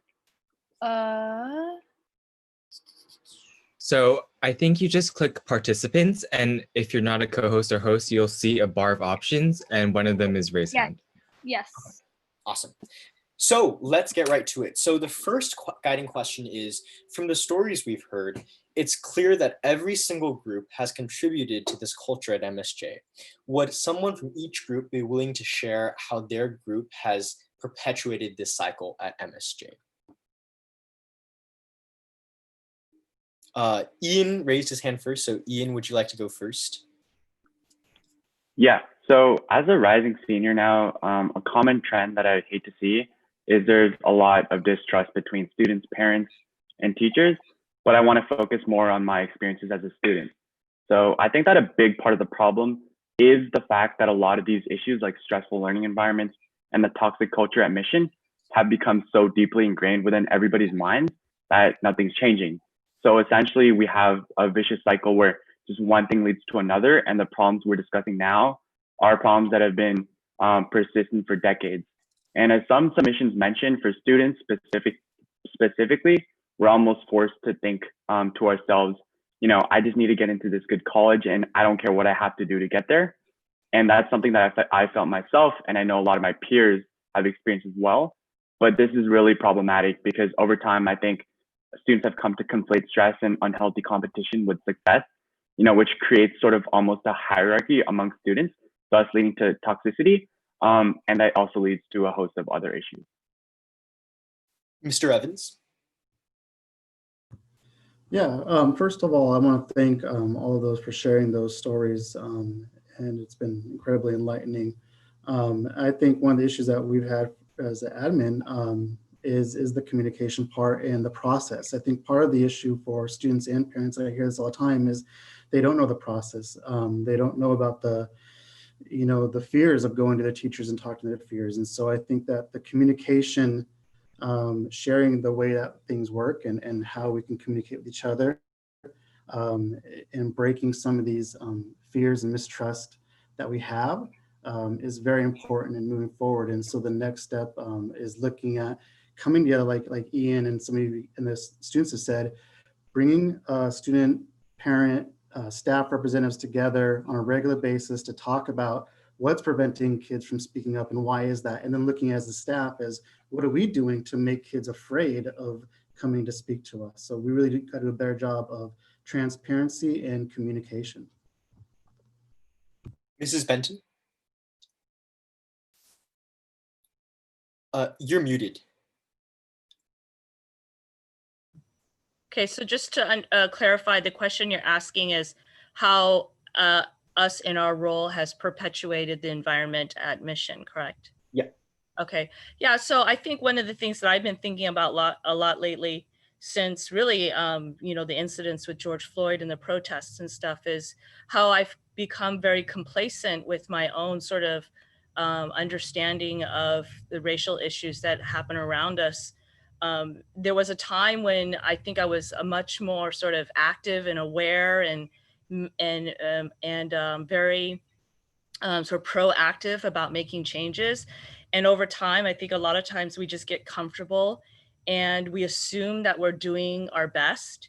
And so then we don't notice the little things that we might fall into, because no matter how aware we are, we grow up, we live in an environment, we live in a society that has, the systematic sort of things that have been taught to us. And so even in our most aware state, we're often perpetuating things that we don't realize we're doing.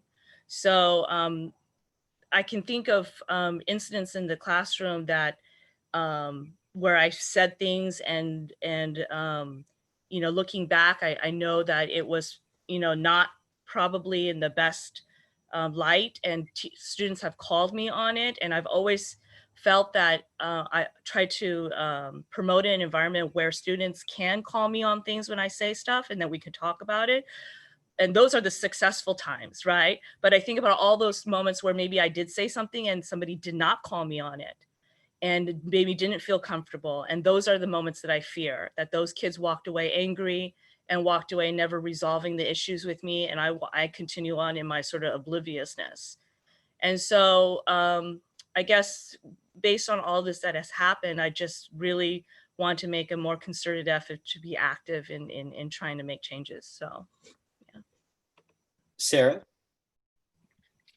Yeah, I would like to say that I do know that students are very much hurt in this toxic culture, and I'm not trying to invalidate any of my peers' experiences, but even though as students, we often enter into a school with an already very toxic culture, and it's really hard to break out of that. But oftentimes we do choose to participate and perpetuate in it, whether we really mean to or not. Students often prioritize grades over learning. They often choose to cheat when classes become really difficult. We ask each other for our grades to compare ourselves, and that's something that students do to perpetuate this culture, even if we don't mean to. Mrs. Padma? Hey, sorry, I didn't know I was next. Okay, so I put down some thoughts yesterday. So I am somebody who grew up in India, and the environment there is your grades matter the most. Then you probably take an exam like an SAT, then between these two, that is all that was needed. So me and maybe other people like me have the mindset that the GPA is the most important attribute necessary to go to college. And we look at anything else, whether it is sports, whether it is volunteering, leadership, as more of icing on the cake rather than something that really has a big contribution to college admissions. So with that mindset, we do tend to put a lot of pressure on our children about getting straight A's. Sometimes we don't have an understanding of how difficult a class may be, or that a particular classroom that the student is in maybe is a harder classroom than another classroom in the same school. So I personally think that if I could get a better understanding of from MSJ graduates, their own personal experience as they've gone to college or gone past college to be in the workforce, on what really mattered, what really helped them get into the college they desired or into the discipline that they picked, and how and what made them successful in life. Maybe it will educate me to ease off on the pressure on my child and understand more how the system here works.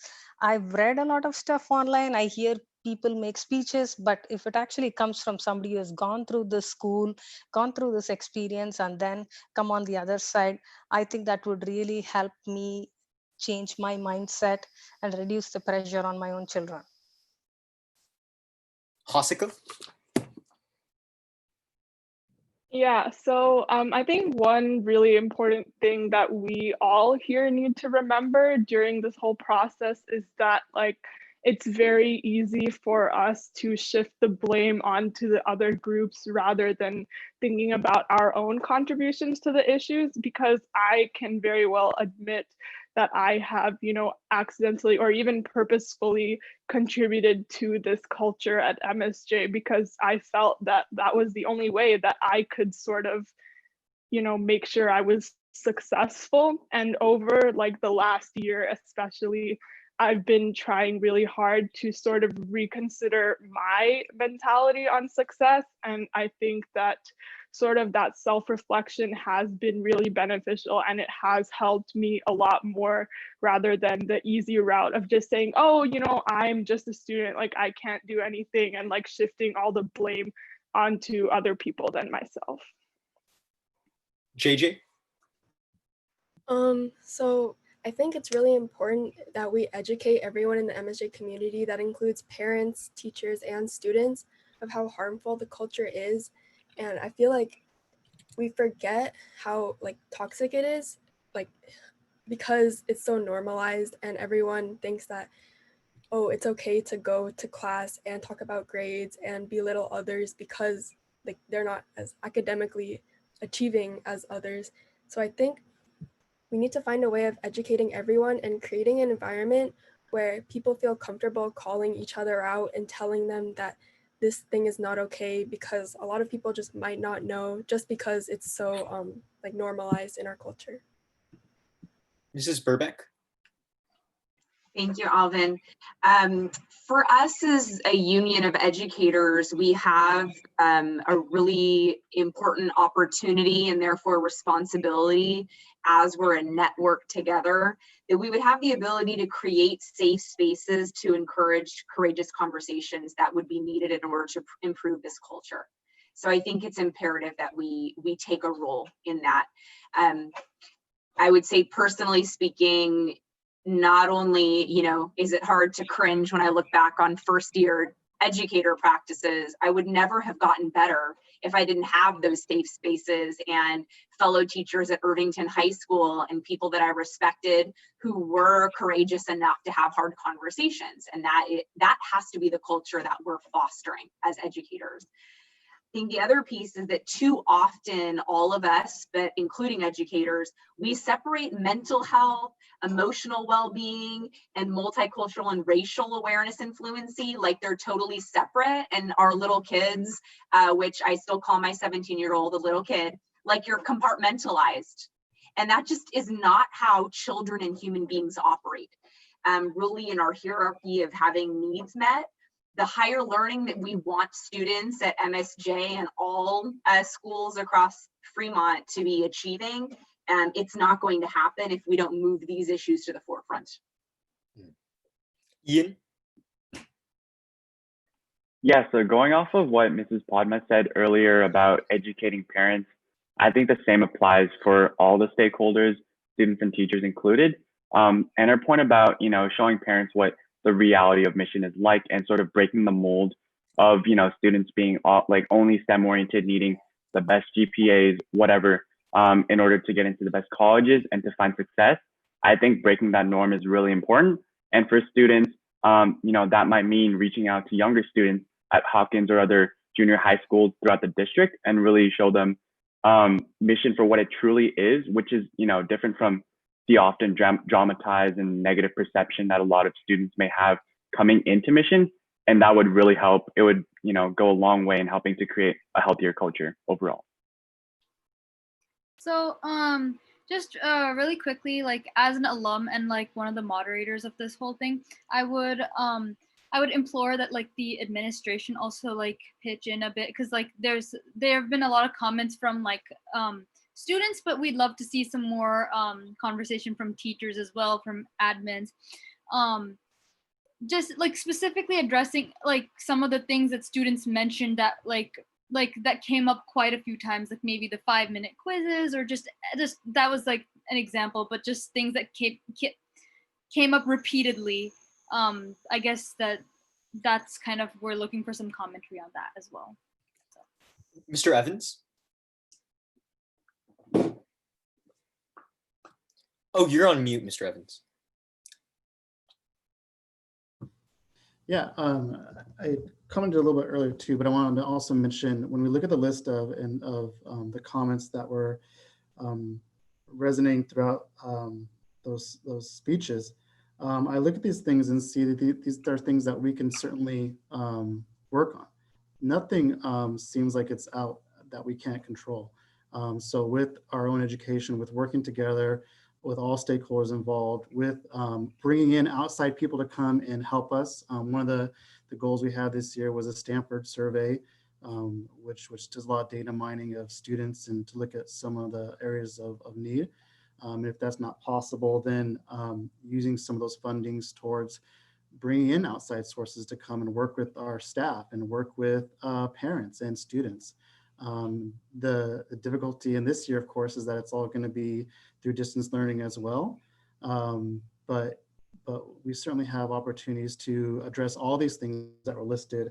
And since this letter's come out, myself, the admin and staff have been working on ideas and goals to meet these things. Mrs. Tevlin?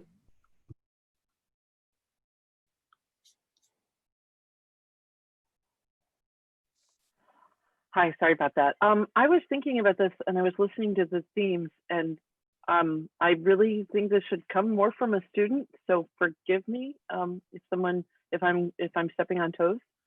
I was thinking about our homecoming, and I love a lot of things about homecoming. I think it's a really one of the most interesting things about Mission.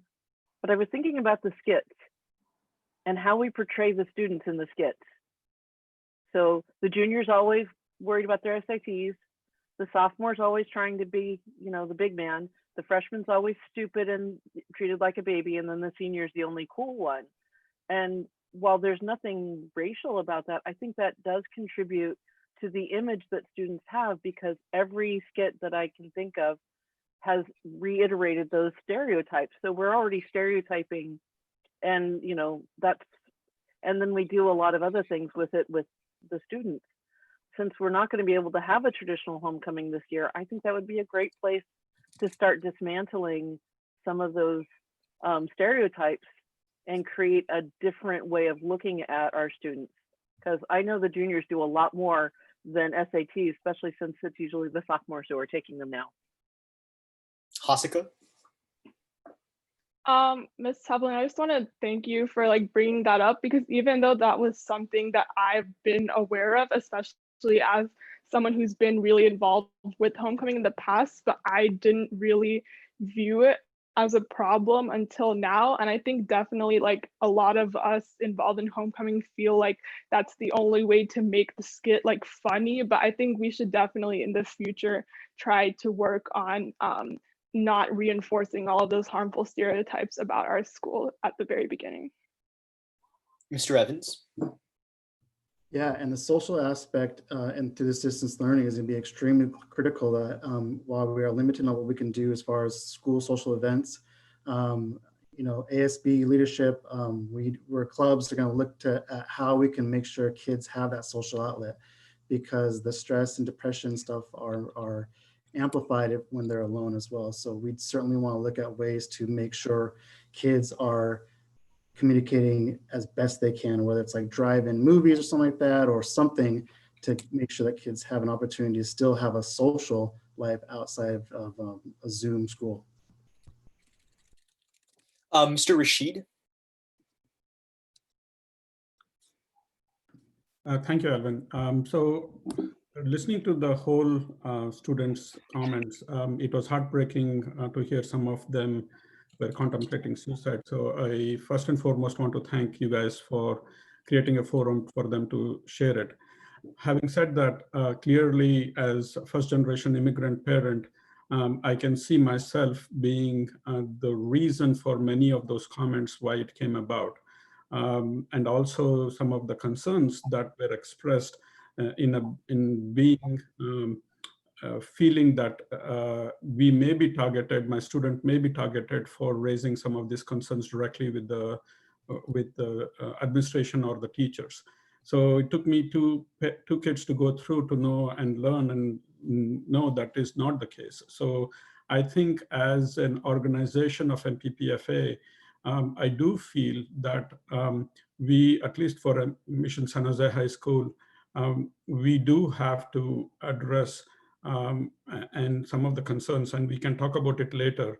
But in terms of the ways that we have contributed to the question that you're asking about, I can definitely see as a parent, I have been part of that, creating that culture. I can see the insecurities that were talked about being part of contributing that culture, and also the monochromatic single focus on the grades as contributing to the culture. And I think being there for 2-3 times now, I know all of those can be easily be addressed, as Mr. Evans said, and we need to find a ways to address it and bring that education to our parents.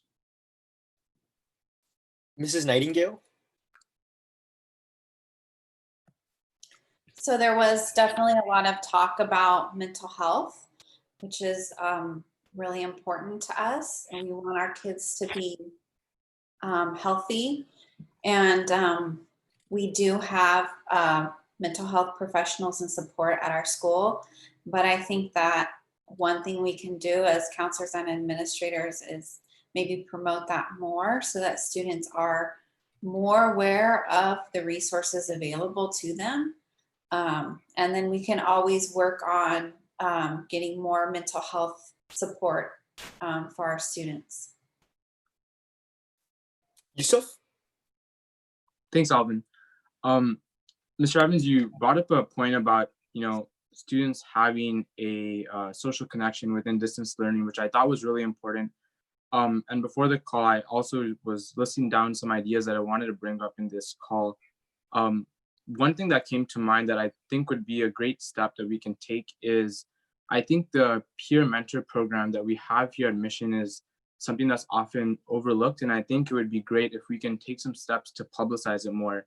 From my understanding, it's where students pair up with another student and it's one-on-one confidential, where students can rely on someone that empathizes with them, someone that understands them to discuss any problems they have.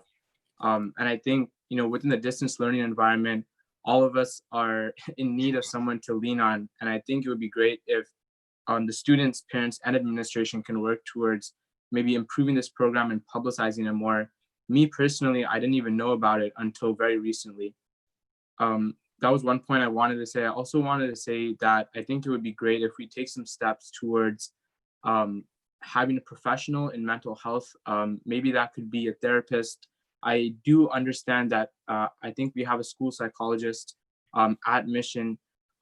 If that could also be publicized more and be conveyed to the students as an open resource, it would be great to open these channels for students to express their concerns and hopefully works towards making this a more normal environment where we don't see success as just getting into college and making a lot of money. Mrs. Nightingale?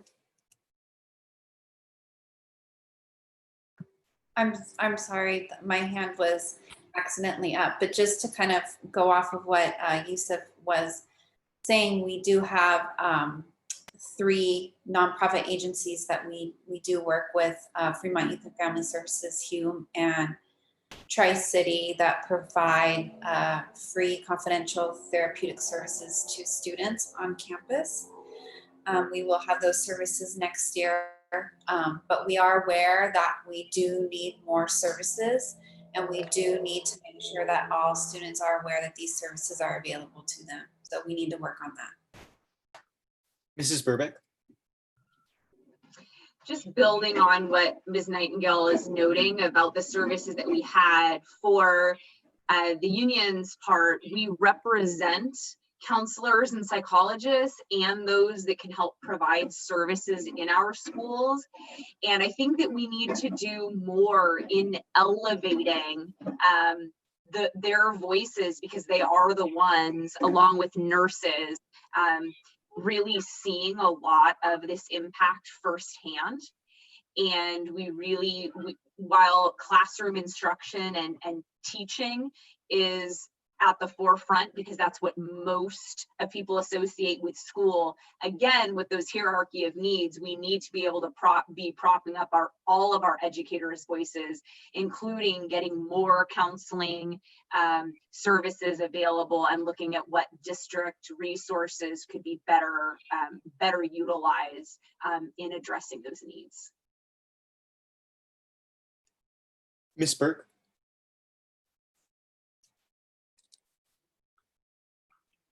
Thank you. Thank you, everybody, for participating, and especially for those who are very willing to put themselves out there by stating their comments that you guys read.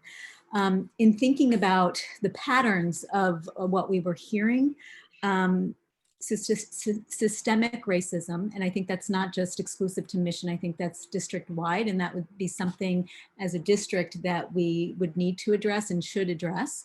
And that kind of relates to some of the curriculum issues that came up. And I would hope that as a district, we bring that to our curriculum people and ask them to look at the authors of the books that we're asking our students to read, so that this is something that will impact our students across the district. We heard some individual concerns about individual instruction that's happening.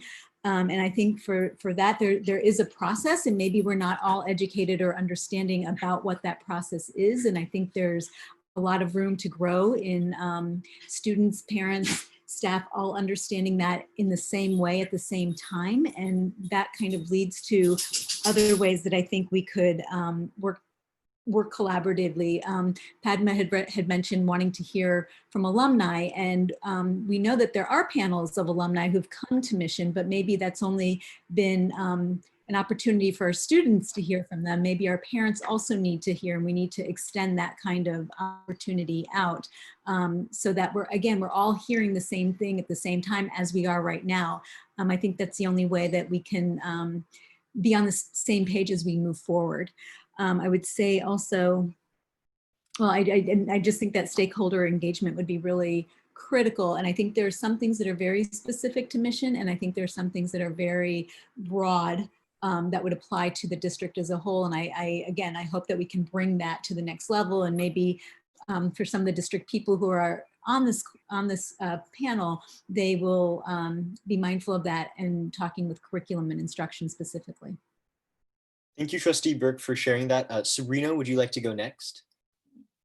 So I really appreciated Dr. Burke's input on the systemic racism and MSJ address, and like through the district too. I think from a student perspective, something that was really difficult for me to understand, at least you know, in light of recent events and, you know, reflecting on my own privilege and my own role in social justice and what's going on in my society around me. I think that's something that I didn't really have the experience of learning in education, at least in the classes that I was in. And I think that's something that I think would really be important for education going forward, is having, you know, students understand their own place in the world society, having it be a collaborative effort instead of being like, history says this and this is what's happening. You have to understand, you know, your current self and what's going on right now and how you know, contribute to this type of environment here.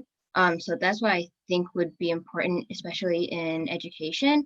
And also something else that I wasn't really familiar with before is like having the language to really voice concerns when you see things around you that aren't okay. And I think that's part of really what students also have trouble with, is like addressing concerns around them when they see somebody saying something, addressing a microaggression.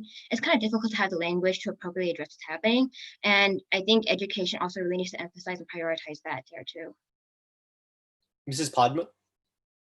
Yeah, so we were talking about, I've been involved with the school for about 3 years, and I have heard a lot about student mental health, counseling, but it was very rare to hear about how to prevent the stress, particularly, you know, at school, how can stress be reduced for the students?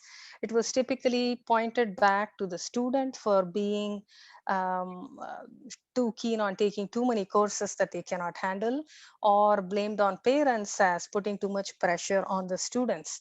So today we got to hear a lot from students about how the school environment contributes to their stress. So I think there has been a lot of emphasis on cure, but not as much on prevention. And I would like to see equal emphasis on prevention and cure so that we don't wait for a student to have a mental health issue or be in a state of breakdown or close to a breakdown before we go treat that student. That student should not have even been on that path and have to go through that suffering at all. Thank you. Mr. Evans? So I have shared the letter with our staff, and it's been interesting the responses I've gotten, and it will certainly be a conversation that we have as a staff when we return for our professional development in late August, and seeing the different perspectives. And I've heard from staff on this panel about how they've noticed some of these things that have gone on, and other staff that have said, no, this isn't a problem. So I'm not only hearing it from the student perspective, but also from the teacher perspective is invaluable. And like Ms. Benton said, just to face our own biases and things that we may not, don't believe the intent of it, but when we do it, who we're harming. So it'll be helpful to have this conversation as a staff to see what we're doing, what we're changing. And again, the things that we've written down, the put downs, the flippant comments, the racial comments, the homophobic, transphobic comments, these are things that are within our control that we can fix immediately. We don't need to deep dive into it. These are things that we can change from day one. And so having that conversation can solve a lot of these issues immediately. Okay, we are now going to move on to the next guiding question, but I would just like to share a piece as well. And I think, the discussions we're having here right now is so powerful. And, especially with what we've just all seen, all the stakeholders really kind of self-reflecting and kind of, reflecting on their own actions and how they contribute to that cycle. I think admitting your role to this cycle is a really first step necessary toward healing and really discussing positive collaborative steps forward. Like, I just want to really emphasize, thank you so much, Mrs. Tevlin, for sharing that piece about homecoming. I didn't really think about it that way, but now that you put it in perspective, we students, we play in and we really perpetuate those stereotypes as well. And so I think it's really eye-opening when we're working collaboratively to really hold each other accountable, to really make the MSJ community better. So our next guiding question is, despite long-term awareness on microaggressions at MSJ, what do all the panelists here see are some systemic factors that have prevented change for so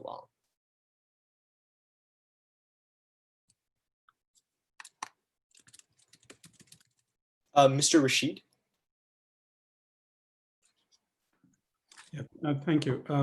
So the systemic factors that are getting in the way of addressing fairly well discussed in the issues within the community are, first and foremost, the fear of retaliation on the student and on the parent from bringing those issues to the table.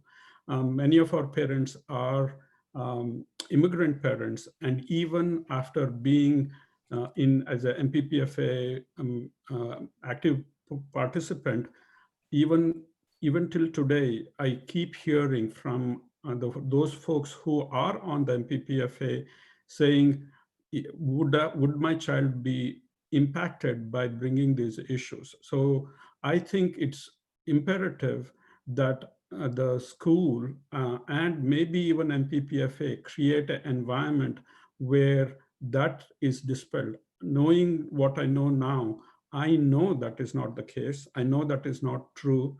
It is one of those is the educational, that educational part.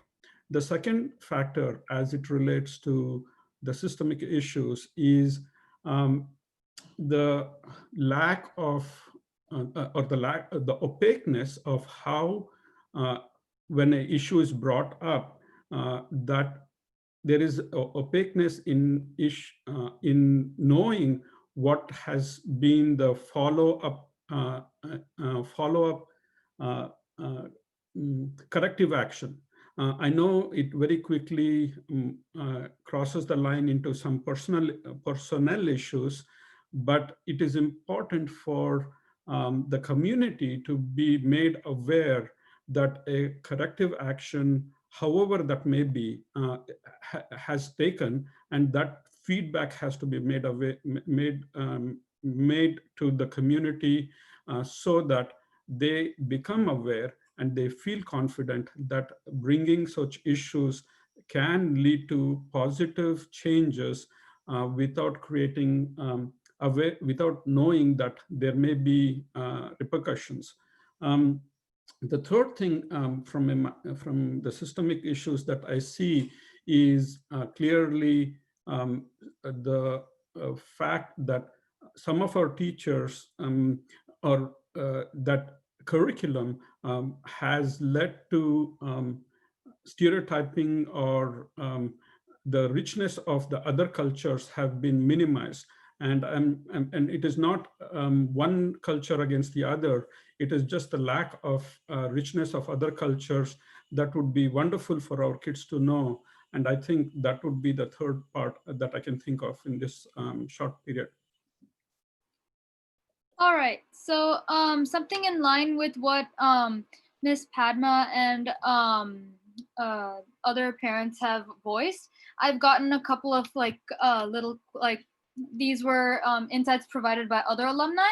So just like in line with this same question, a big concern for us alumni is how can we get more therapists or psychologists on campus, because it seems like our students are suffering, and there's counselors are one thing, but there need to be more trained professionals specifically for handling such crises.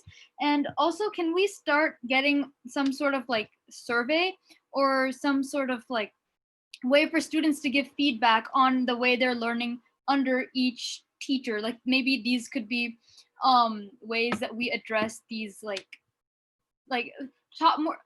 create more discussion around these issues that the students are facing, and get these would be surveys that you so at the end of each semester, students could talk about how they did in the class, how the teacher was in helping them learn, and these would go directly to the teachers as well as the administration, so that we could work on amending our community as a whole. So these were some comments posed by alumni in line with this question, and just for more discussion going forward from here. Yeah. Zion, would you like to share now? Yeah, so to answer the question kind of on how maybe these issues weren't brought up earlier, I think that students didn't really know that they had a channel for them to express their concerns. And I want to thank everyone for organizing this, because it did give everyone a channel to express these concerns. And I hope in the future that the students have other opportunities to present their voice. And I do understand that there are already procedures in place for complaints or things like that, but I feel like the students need to, or the students don't really know about those procedures and those channels that they have. So I think maybe publicizing them or kind of getting that information out to the students would be really beneficial, and hopefully in the future we don't have to wait until another huge event like this is created, and we can create change and give the opportunity for students to voice their opinion as soon as they have an issue to bring up. Amelia?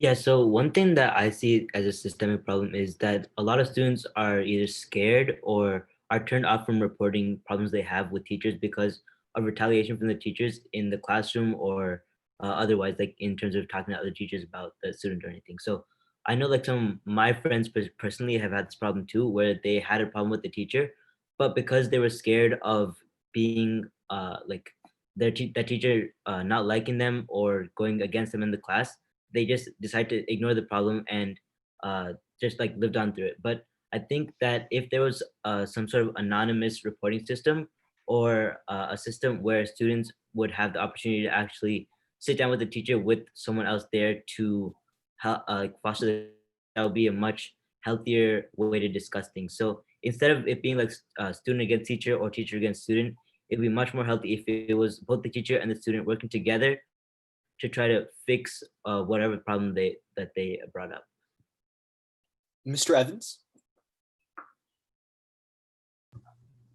So I've heard a few times about the fear and the anxiety of talking to a teacher or a counselor or administrator. And I think that that's one of the main, we could talk about the other issues, but one of the main things is figuring out where that fear comes from, and then figuring out how to solve that, because we truly want kids to be able to talk to their teachers. Their teacher is there to support you.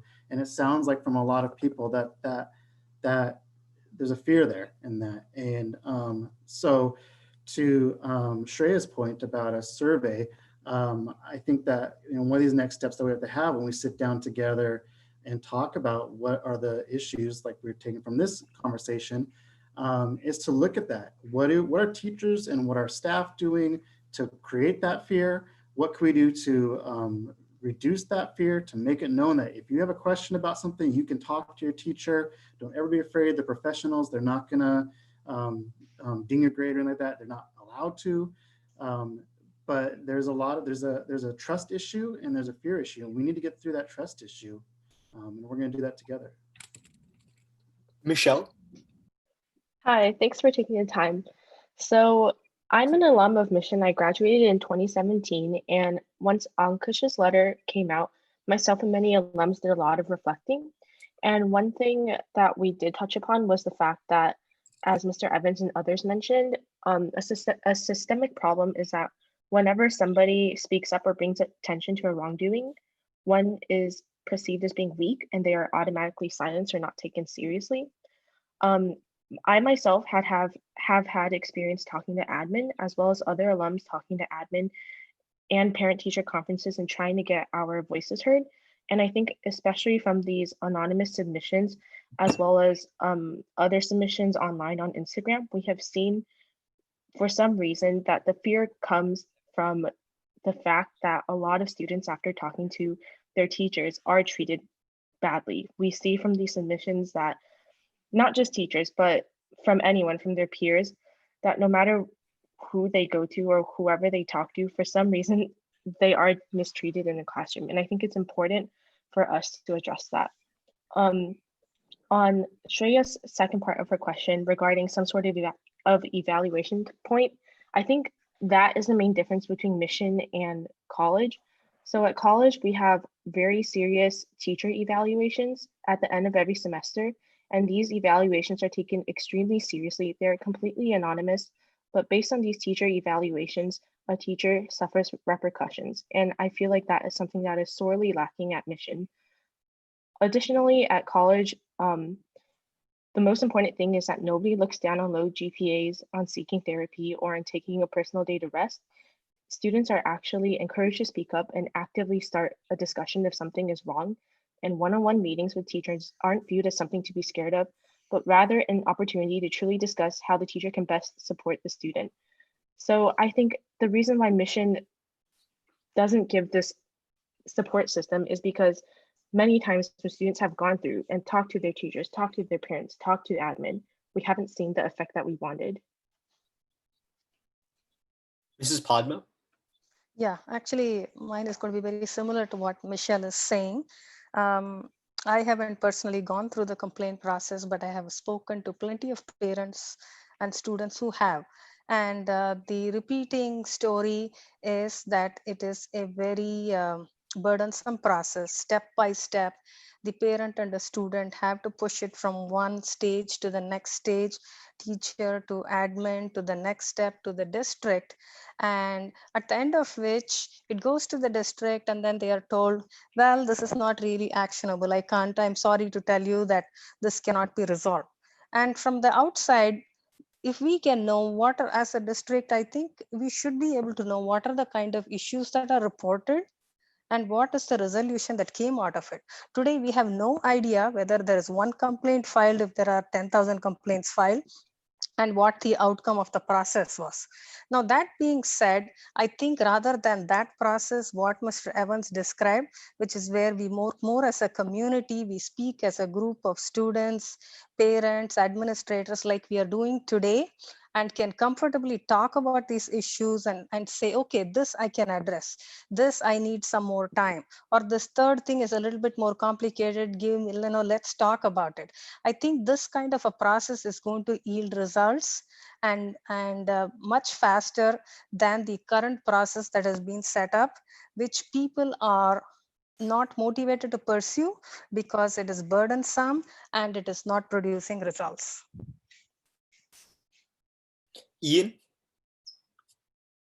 Yeah, so going off of Mrs. Padma again, this is on a more positive and general note, but I truly do think that the first step towards building better relations between teachers, students, parents, all the stakeholders is the panel that we're having right now. Because as Ayan and Alvin have said, it's really, really important, and it's really helping us to understand each other's perspectives. So for that, I really do want to thank all the stakeholders present for taking the time out of their busy days to contribute to the panel. That being said, from a student's perspective, and I know that a lot of the alumni and parents feel the same way, I also think that it would be beneficial if all stakeholders, ourselves included, were to increase transparency in terms of addressing reforms across the board. And today's panel is really more so that we can amplify students' voices and their concerns. But going forward, I think that having more of these open discussions where we can sit down and really start to talk about tangible solutions and our progress is going to be key. JJ? Yeah, I agree with what Ian said. I think that another important point, as Ms. Benton brought up earlier, is that it's very easy for everyone to feel comfortable and get comfortable. So I think it's very important that we continue having these conversations and continue listening to students' voices and actively reminding everyone of the voice they have and the ways we can continue improving, because this is not like an issue that can be solved like in the snap of a finger. I feel like we have to continue moving forward and continue making change, and we can't forget that like the change we want to make, because that's when we'll start regressing to what we were before. So yeah, I just think it's very important that we continue this conversation for a very long time. Mrs. Benton? Yeah, so I've been, everything that everyone is saying is I agree with, and I just wanted to touch on a few. So I hope I don't kind of babble too long here, but when somebody brought up the issue of being afraid to talk to your teacher, I think that's totally understandable. It's a relationship that is based on power. And anytime that you have this imbalance in power, it's going to always be difficult for the person who has less power to be able to speak up. That's natural. And I think somebody had mentioned earlier about lacking the language to be able to address these issues. And I think that's something we have to be actively teaching our children. Like all the time, I'm always telling my students and my daughter to be advocates for themselves. And you don't learn that overnight. You have to be taught it. You have to learn the language for how to advocate for yourself in a positive way, so that not only will the other person be open to listen, but also to get something positive result out of it. The other thing I wanted to talk about was this lack of opaqueness with, when an issue is brought up and a complaint is made against a teacher.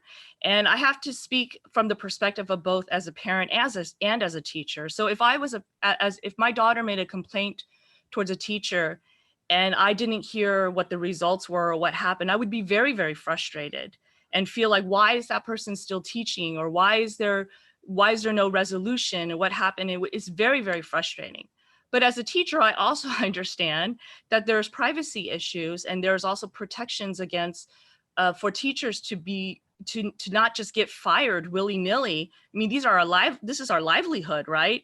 And we don't want to just lose our job because of a complaint that maybe we could have fixed and addressed and changed and learned. So the systemic problem is, of course, that there are protections in place for both teachers and for parents and students. And actually, in a way, all those protections actually create a relationship where people can't communicate, because now everybody's afraid.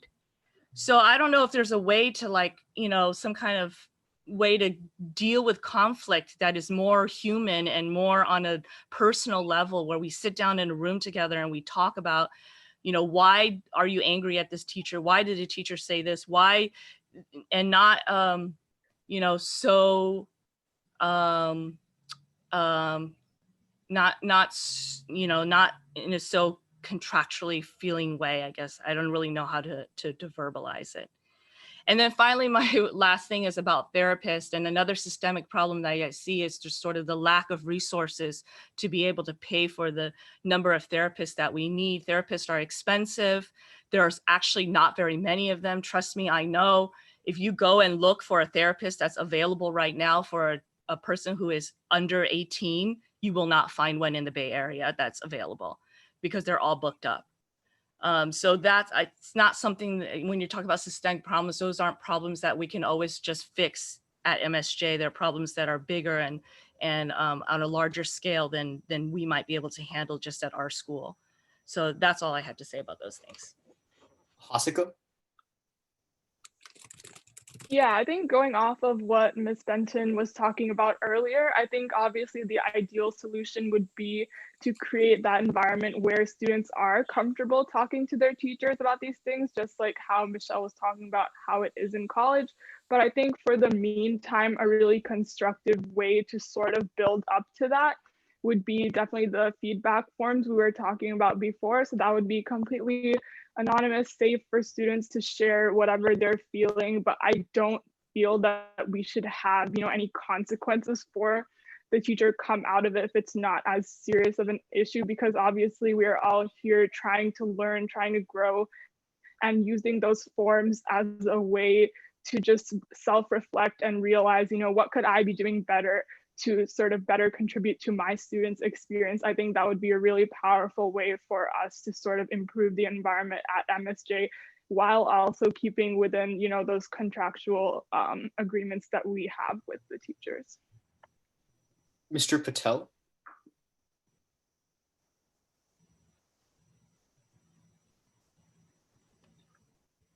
Can you guys hear me now? Yeah. Oh, sorry. First of all, thank you so much for creating a very effective forum. I just want to start by saying that, I feel the same as Mr. Rashid. I have taken, some responsibility, and I think really I need to self-reflect a lot on, what can I do to prioritize, mental health above, things like grades and all that. But coming back to the overall environment of trust and fear in the school, I really want to second suggestions around having individual class-based evaluations. I think the best way to create a trust in any system is feedback and transparency, right? So number one, I think there are lots of colleges, lots of environments where there's a very contextual feedback mechanisms that can help.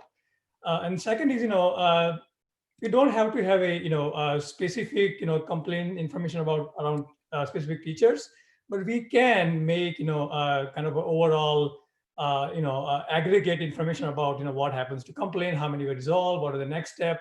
That can create more trust in the process. Trustee Burke? Thank you. There's so much to unpack here, and I want to get back to your question about the systemic factors that have prevented change. And I think Mr. Evans alluded to it when he said we need to create a safe space for everybody, not just our students, not just our staff, not just our families, but we need to create a safe space so that when there are concerns, we have a place to go, a figurative and literal place to go where we can express our concerns or frustrations. And I think we need to identify what's causing those microaggressions. Is it ignorance or is it intentional? And I think those are two, they're not necessarily mutually exclusive, but one of the comments that you had read out was we need to start calling people on it.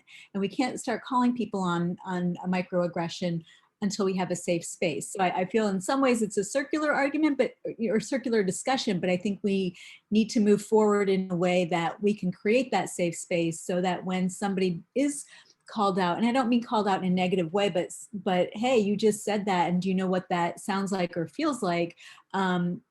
There's a good way, a restorative practices way of understanding, and doing no harm. And I think, Dr. Morris has been on the call, and one of the things that he left me with when he retired was assuming positive intention. And so when I think about assuming positive intention, I think that all of our teachers and all of our families have the same goal, and that is to support students. We can do that in a nurturing way, or we can do that in a condemning way, which is we understand now that a lot of people have been experiencing. That get used to it, this is the real world. But is that what we want at Mission? Do we want that get used to it, or we're nurturing you so that you will be successful no matter what you choose to do and however you choose to define success? And I think collectively we have to acknowledge and recognize that success means very different things for different people. Mr. Rashid? Yeah, thanks again, Alvin. So coming back to the creating of the safe space, I think it is something that as a structurally, we need to create an institutional solution, not just as a temporary accommodation. So I think one of the things that we need to think about is how do we institutionalize a safe space to create, and who are the participants to help create those safe space. And there is going to be quite a bit of anxiety from all the parties involved. And as long as we recognize that this is meant to be a positive environment and lay the foundation to create a positive environment and then institutionalize it and show the results on an ongoing success year after year basis, we will go a long way in addressing that. And I think that is something that MPPFA and Mission San Jose administrations, we have talked about it, and we do want to initiate it in the coming school year.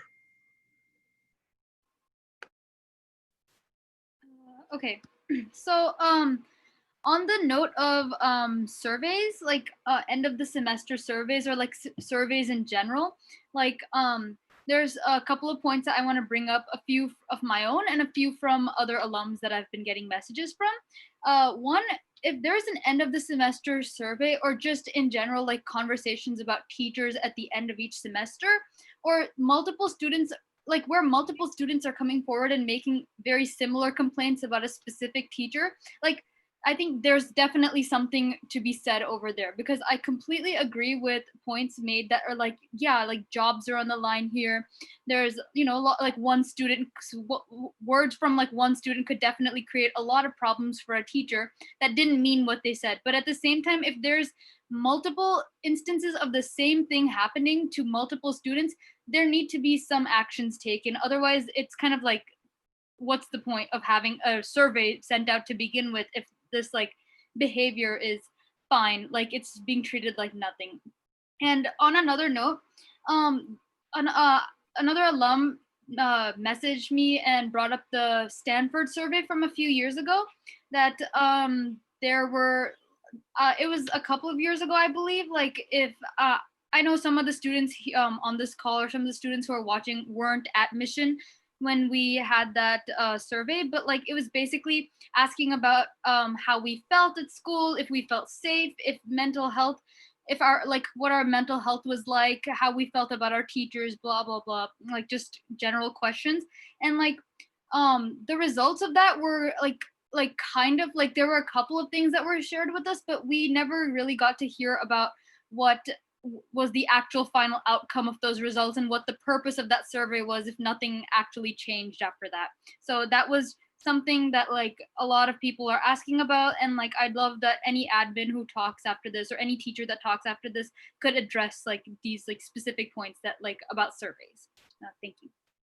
Mr. Evans, would you like to go next? Yeah, so anything like evaluative would of course have to be discussed. There's a lot of talk about that before we ever do something like that, and how that would work. Would that be voluntary? Would we make teachers do that? That's a larger conversation that we can do in our upcoming meetings.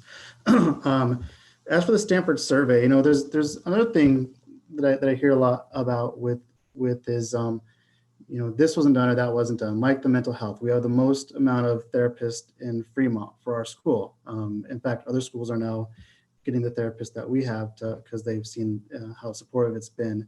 That was a byproduct of the Stanford survey. So some of the things that happen are smaller. They may not be noticeable to students on a whole, but those effects come, and they're also embedded in our school, our yearly school plans, our WASC, and we address those every year. And so we did do a lot with the Stanford survey last time. Again, it may or may not be noticeable. We do have a assembly, a forum for students and parents to come and see the results of that, and they actually come and share the results of everything and what it means. They interpret it, and we're going to do that again this year. And we do a lot with that data. Sorry, I was muted. JJ? I want to bring up an important point I think that Auntie Padma brought up is preventing the culture that we have ingrained.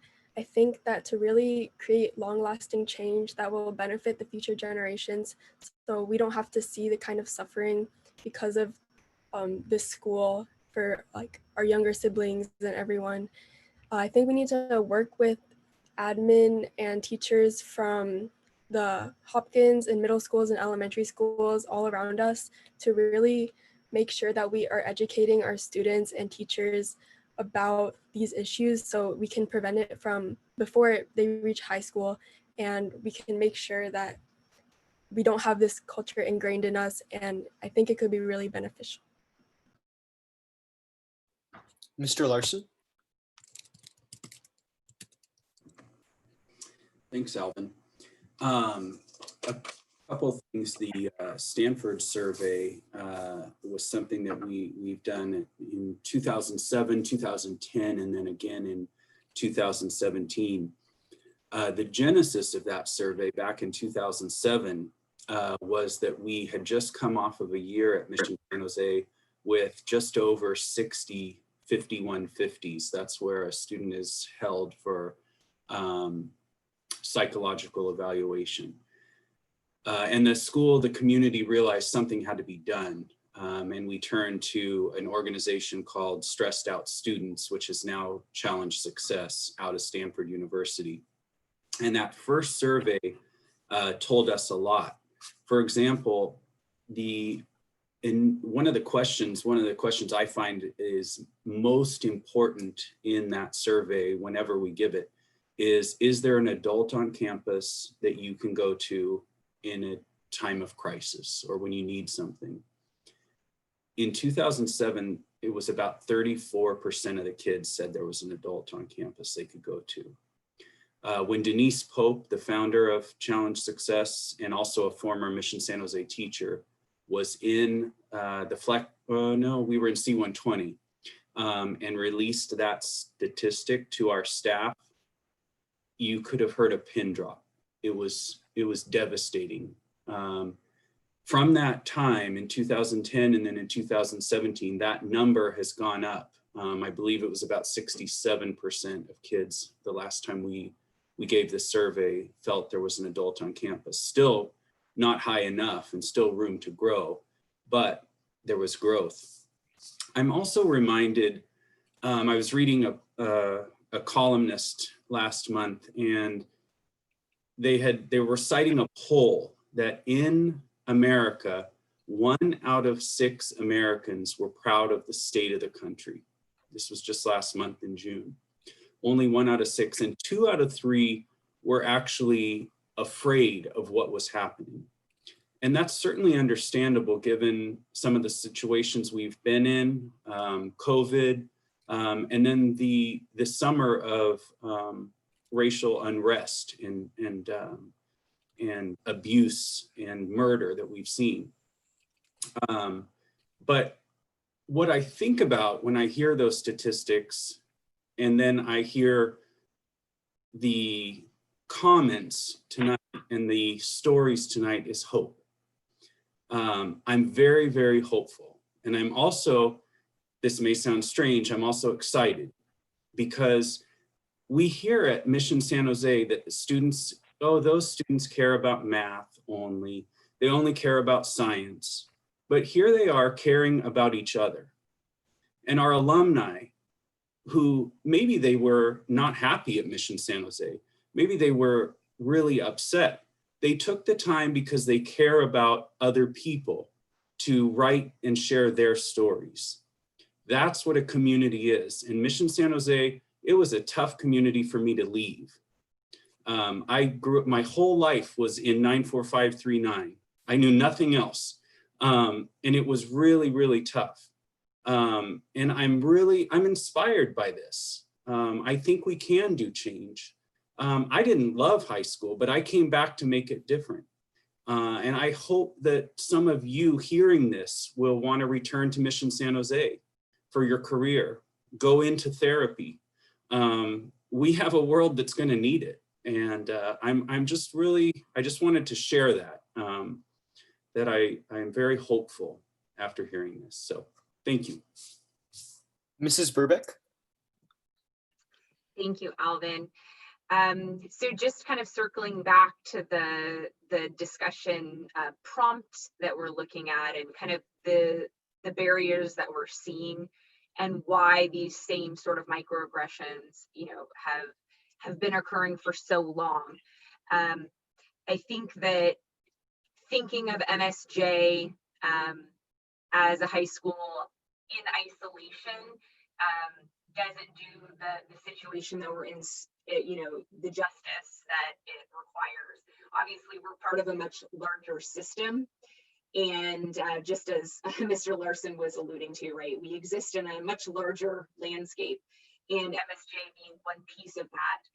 And the lack of understanding that we continue to have of other cultures and those mismatches and the racial disparity that we see that persists between students and staff and families and culture. Speaking as a white teacher myself, I know that I am not going to have the fluency and the sensitivity that may come more naturally to others, but it's on me to do that additional work. I think that, again, fostering the culture so that people feel they're in a space they can improve. They're not pigeonholed into being a bad teacher or a bad person, but really are given that support to be better and to do better for our students is critical.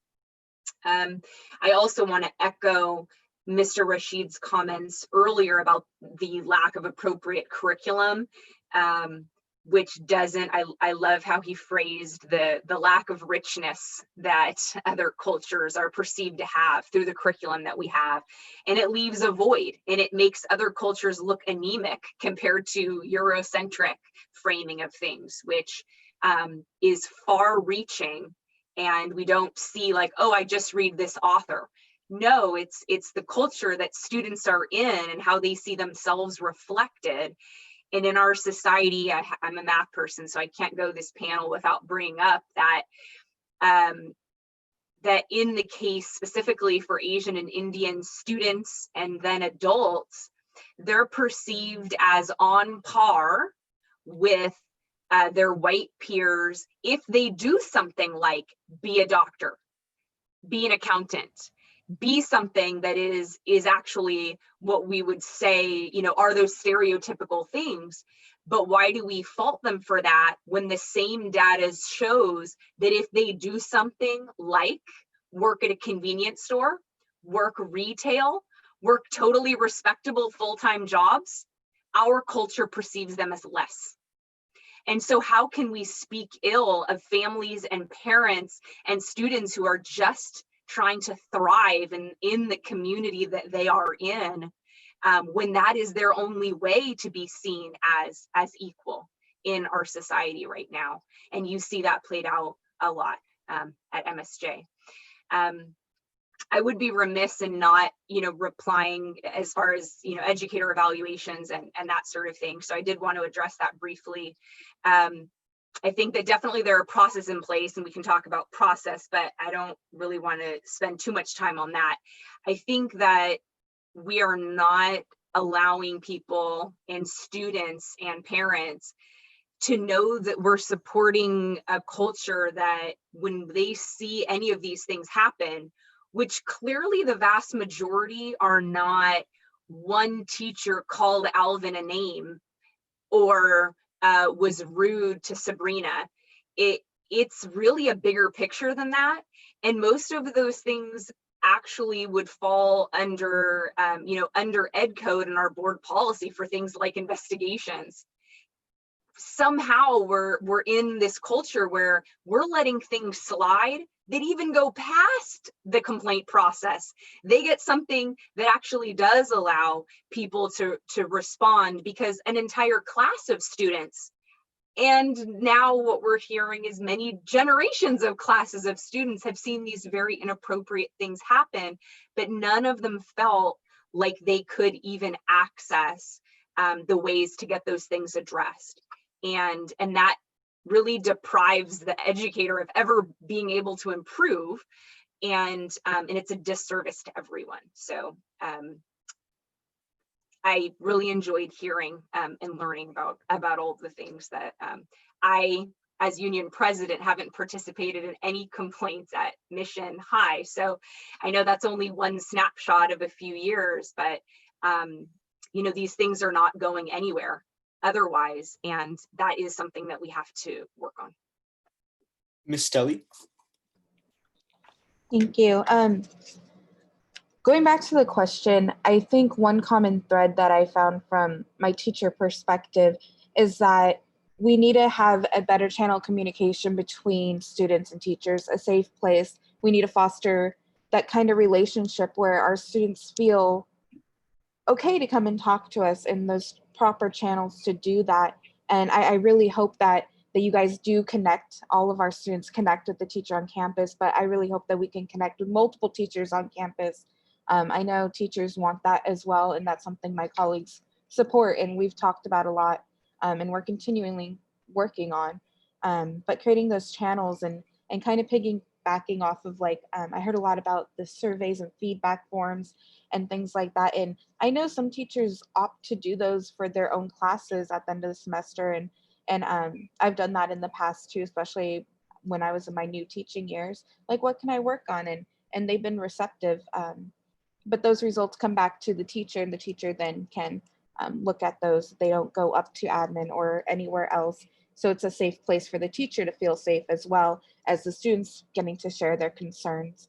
And that's completely been optional, as teachers just want to do that for themselves and their own learning. But there are things that we've been talking about as a staff, definitely continuing through the whole year, and we're going to be talking about next year, about supporting that student-staff relationship. And that's what it comes down to. I want you guys to feel safe to come talk to any teacher on campus with any problems that you guys have.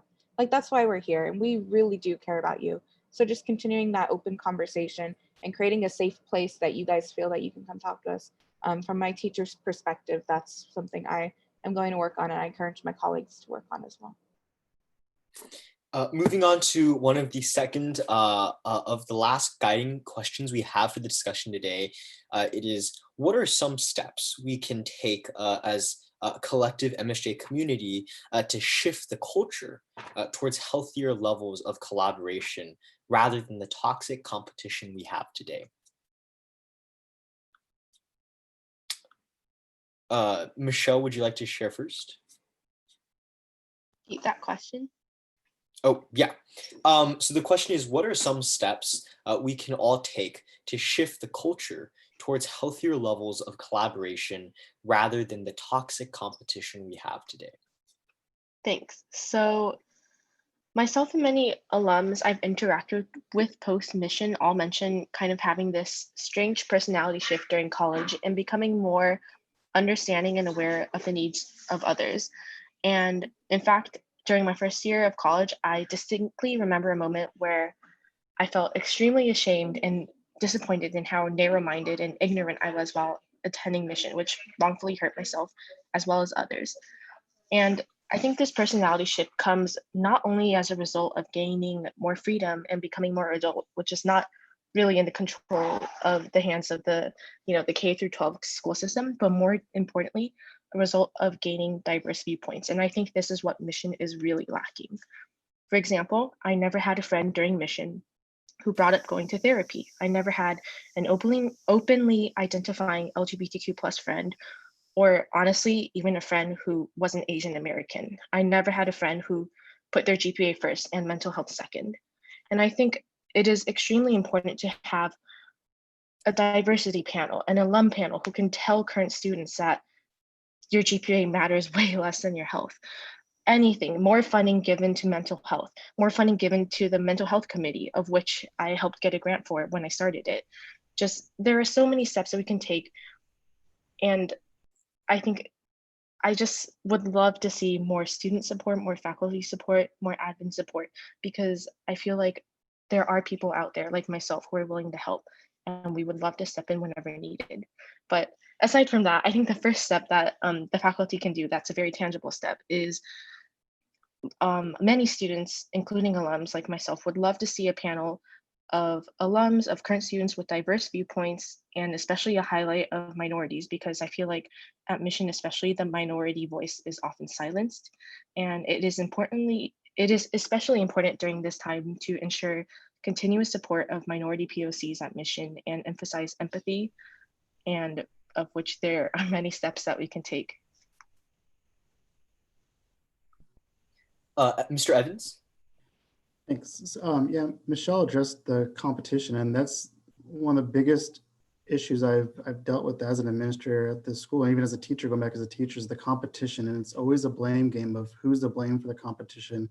It's the students, it's the teachers, it's the parents. And we ultimately need to stop blaming each other and start to look at where it's coming from, and some of the stigmas behind, what is an elite college? What is the reason for college? What is success? Like when we had to challenge success. So rather than laying blame on who's putting this pressure, this stress on it, we need to look at ways that we can unravel this pressure and say, how can we work through this together, that we're all on the same team? Because we really are all on the same team.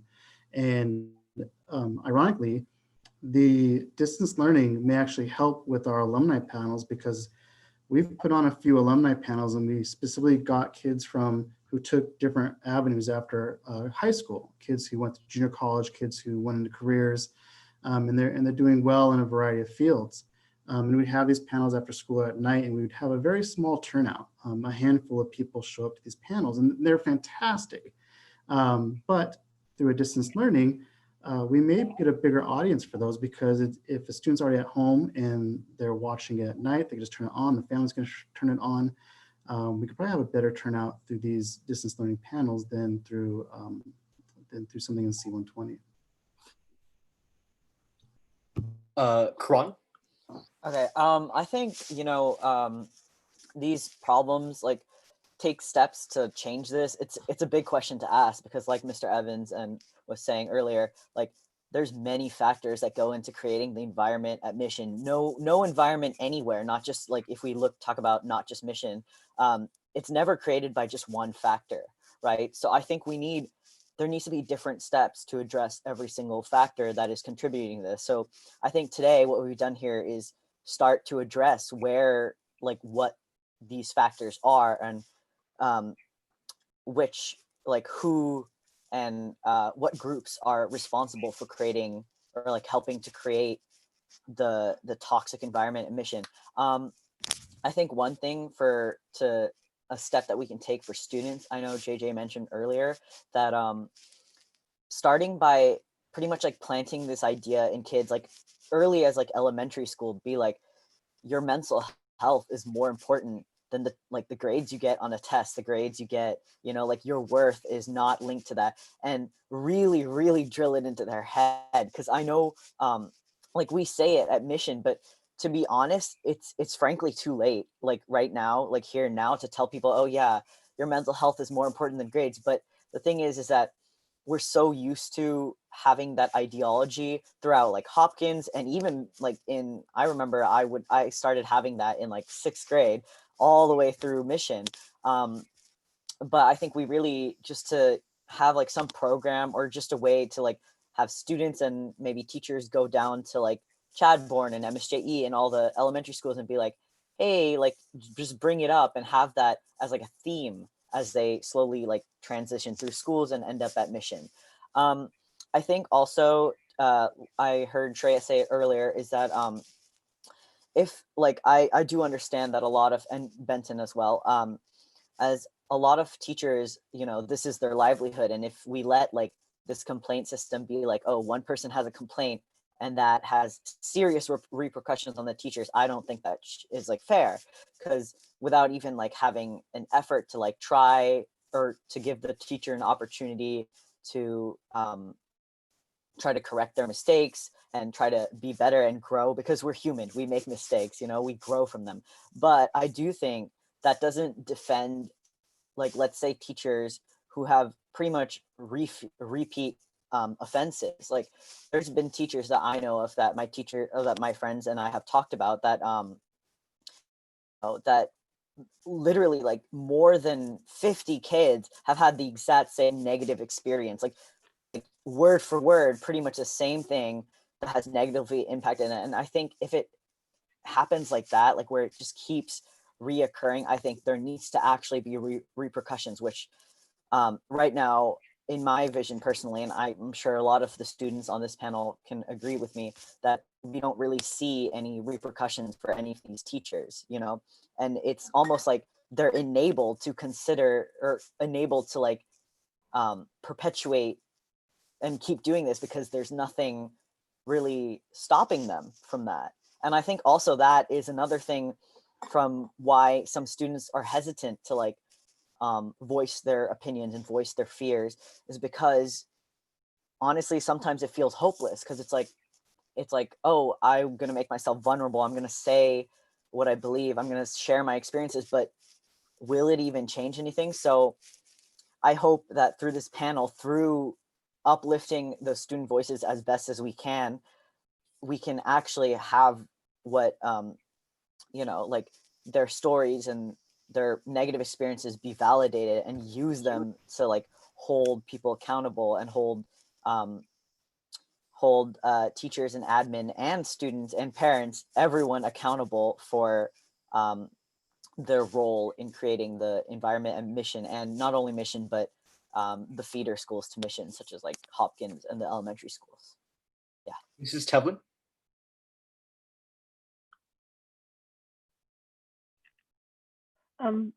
So I'm actually going to bounce off of what Karan was saying, except from a kind of a different perspective. I think that one of the reasons that the teachers tend to perpetuate the competitiveness at Mission is almost for the same reasons the students do, at least some of us. And this is going into my 11th year at Mission, and this is the only school I've taught at outside of my student teaching up in Oakland. And coming from Oakland to Mission was culture shock. But I was thinking, listening to what everybody's been saying, I realized I've sort of fallen into a lot of the same traps. In fact, it was such a trap that I got into it when I was doing my master's thesis. I turned into a Mission student and I got into a huge fight with my professor over my grade and what I was doing. And it was eye-opening. And I'm reminded of that now. I think the teachers need a chance to collaborate, not just with each other, although that would be helpful, but collaborating with students and administrators on the things we may not realize we do. And I'm just going to use an example of mine. I know that my sarcasm isn't always understood, and I know that sometimes I pick on students, and I mean it in the best way possible. And I am sure that I've hurt some feelings and have a lot to think about with regards to how I run my classroom. But how do I have the opportunity to learn or even change if I never have anybody else observe my classroom except for an administrator that I'm trying to impress, and all the students know I'm trying to impress them, and everybody is perfect? So I think that it's a difficult thing. Nobody wants to be told that they're not doing a great job, and nobody wants to be criticized. But I'm wondering how many teachers are in the same position I am, where we've just fallen into these habits because we're just trying to keep 160 kids moving through the day. And we found a method that works and we stuck with it, as opposed to going, well, what damage are we doing, or what impact is this having on the learning process? And I know that I've fallen into the, okay, let me just give you your grade because I know you don't care about what you're learning. And when that attitude comes, like when I'm teaching AP, I know that's bad for everybody. And so I think the teachers could use a little bit of time and collaboration to remind us that we're also in the mission pool, and sometimes we're sucking up the competitiveness just as badly as you are. Because gosh darn it, how many of my students are, you know, participating, or we get competitive too. Yusuf? Thanks, Alvin. I have, you know, from hearing everyone else, and I think one of my steps that I'm going to suggest has already been said, but I have 3 steps that I think that I'd like to suggest that hopefully as students, administration, parents, and teachers we can take. The first 2 are relating to, you know, an issue that's been brought up is a lack of diversity and focus on Eurocentric history here at our school. I think, and I know that curriculum is tough to change, especially at the district level, but I think if it's really important and it's crucial that we make a lasting change on this. I think it would be great for us to get more books that are written by non-white authors, more books that relate more to the modern struggles we have today.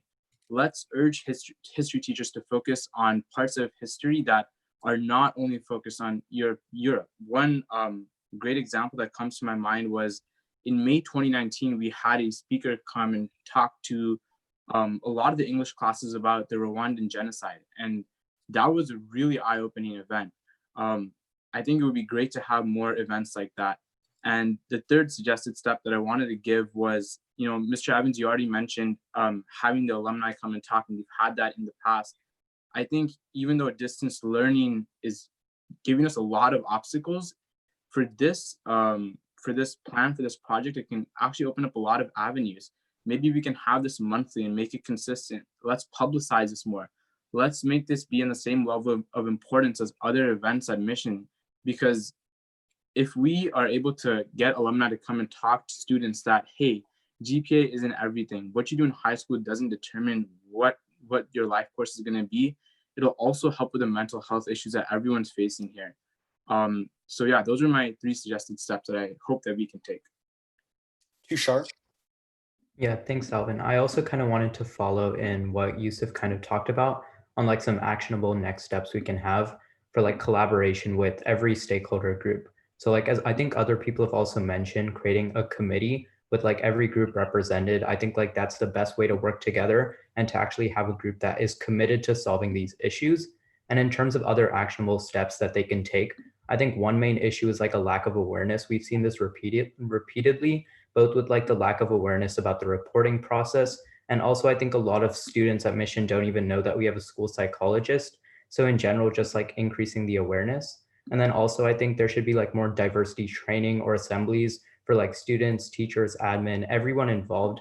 And like finally, I think more panels and discussions. I think Karan mentioned this and a few other people, that like with people earlier and like in middle school, telling them that like prioritize mental health over your grades, and just getting this earlier to actually dismantle the competitive environment in the future. Awesome. And I know we're going to run a bit over time. We're going to try to end at 8:10 sharp. So moving on to our final question today for everyone before we conclude. It's a very straightforward question, I guess. What does everyone see as kind of next steps forward that we can really take now, having this discussion, having shared all of our perspectives and opinions? For example, whether that was a panel in the near future that's focused on solutions discussion, what are all the stakeholders' opinions here on next steps? Mr. Rashid, would you like to go first? Yeah, thanks, Alvin. So one of the things that has been eye-opening is the level of maturity and positiveness that the students have come up to put this panel together. I really applaud that thoughtfulness that has gone behind it. So I think if we keep ourselves that we do want to institutionalize a change that will sustain itself year after year, I think we would go a long ways. And the question is, what is the steps that we can do to institutionalize those change? And I think what we don't want to happen is 5 years from now, we have the similar panel because whatever changes we did was only to address the current issues, and then we moved on and we fell back into the same things. So as a corporate person who has done many corporate companies, I can tell you the culture change is the hardest one to make. And it has to be constant, it has to be repeated, it has to be done over and over again. And it is incumbent upon those folks who are on the leadership role to take the mantle and drive that change consistently, at least for a few quarters, to make it happen. So in the time frame that we have, what I want to do is, I think that the students themselves may have ideas on how to bring about the change. I think it's important that we give, not in distant future, maybe in a couple of weeks, maybe within 4 weeks, we have another forum where we just focus on the change. And we once again let the students lead the changes that they want to see. And this may be a little bit more uncomfortable for the stakeholders, but I do want you to please come with a positive attitude, and it is only to fix how we want to go forward. It is not about any perceived sins of the past that we want to address. It is what do we want to do and how do we want to do things going forward. And the fact that we have district administrators and the student union also being here allows us to have that conversation in a positive environment where the change that we want to inculcate can be driven to home and taken over the finish line. I think my recommendation would be to have another panel where we just organize a change process and what are the steps we want to do. And I don't want to do it in 2 months from now. I'd like to do it sooner, before the pressure of the school begins. And I think that would be a wonderful opportunity. Mrs. Benton. Hi, so I think one of the steps that we can maybe from a teacher's perspective is just thinking about like how I run my classroom and what some changes are. And one of the things that I've been constantly reminding myself during this whole period where we've been in shelter in place and COVID is, it's in a way, like Mr. Larson was saying, it's kind of a good thing. Like we have this opportunity to do things completely different. We don't have to do things the way we've done them before. I think there is a little bit of, even in the classroom, even though we go through teacher training, that once you're in the classroom, you almost automatically revert back to like, well, this is how I learned in high school, so this is how I'm going to teach my students. And you can't help but fall back into those old patterns. And so I think one of the things we can do as teachers to just really rethink, like, is it necessary to do things the same way we've always done it? Like one of the things I hear often from teachers is, well, I can't give everybody A's in the class because it's going to mess up, this idea, this curve that there has to be an average of C's. And so that's part of the reason why it creates, I think, fosters an unhealthy competition in the classroom, is because if all the kids are doing great, what's the next thing you can do to sort of make it so that there's only a few kids that have A's? Well, then we'll just make them like run to the front of the classroom or whatever it is that they're, pop quizzes or whatever it is, because how else are we going to distinguish between who's getting an A and who's not getting an A? When maybe we just need to change the whole grading system. Maybe there doesn't need to be that kind of similar grading system that we've all so used to using since the beginning of whenever. Like maybe it's time to rethink that stuff. So I don't know, I just want to see us thinking more imaginatively and more, out of the box for how education can be.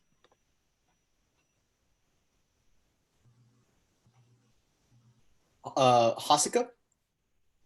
Or, yeah.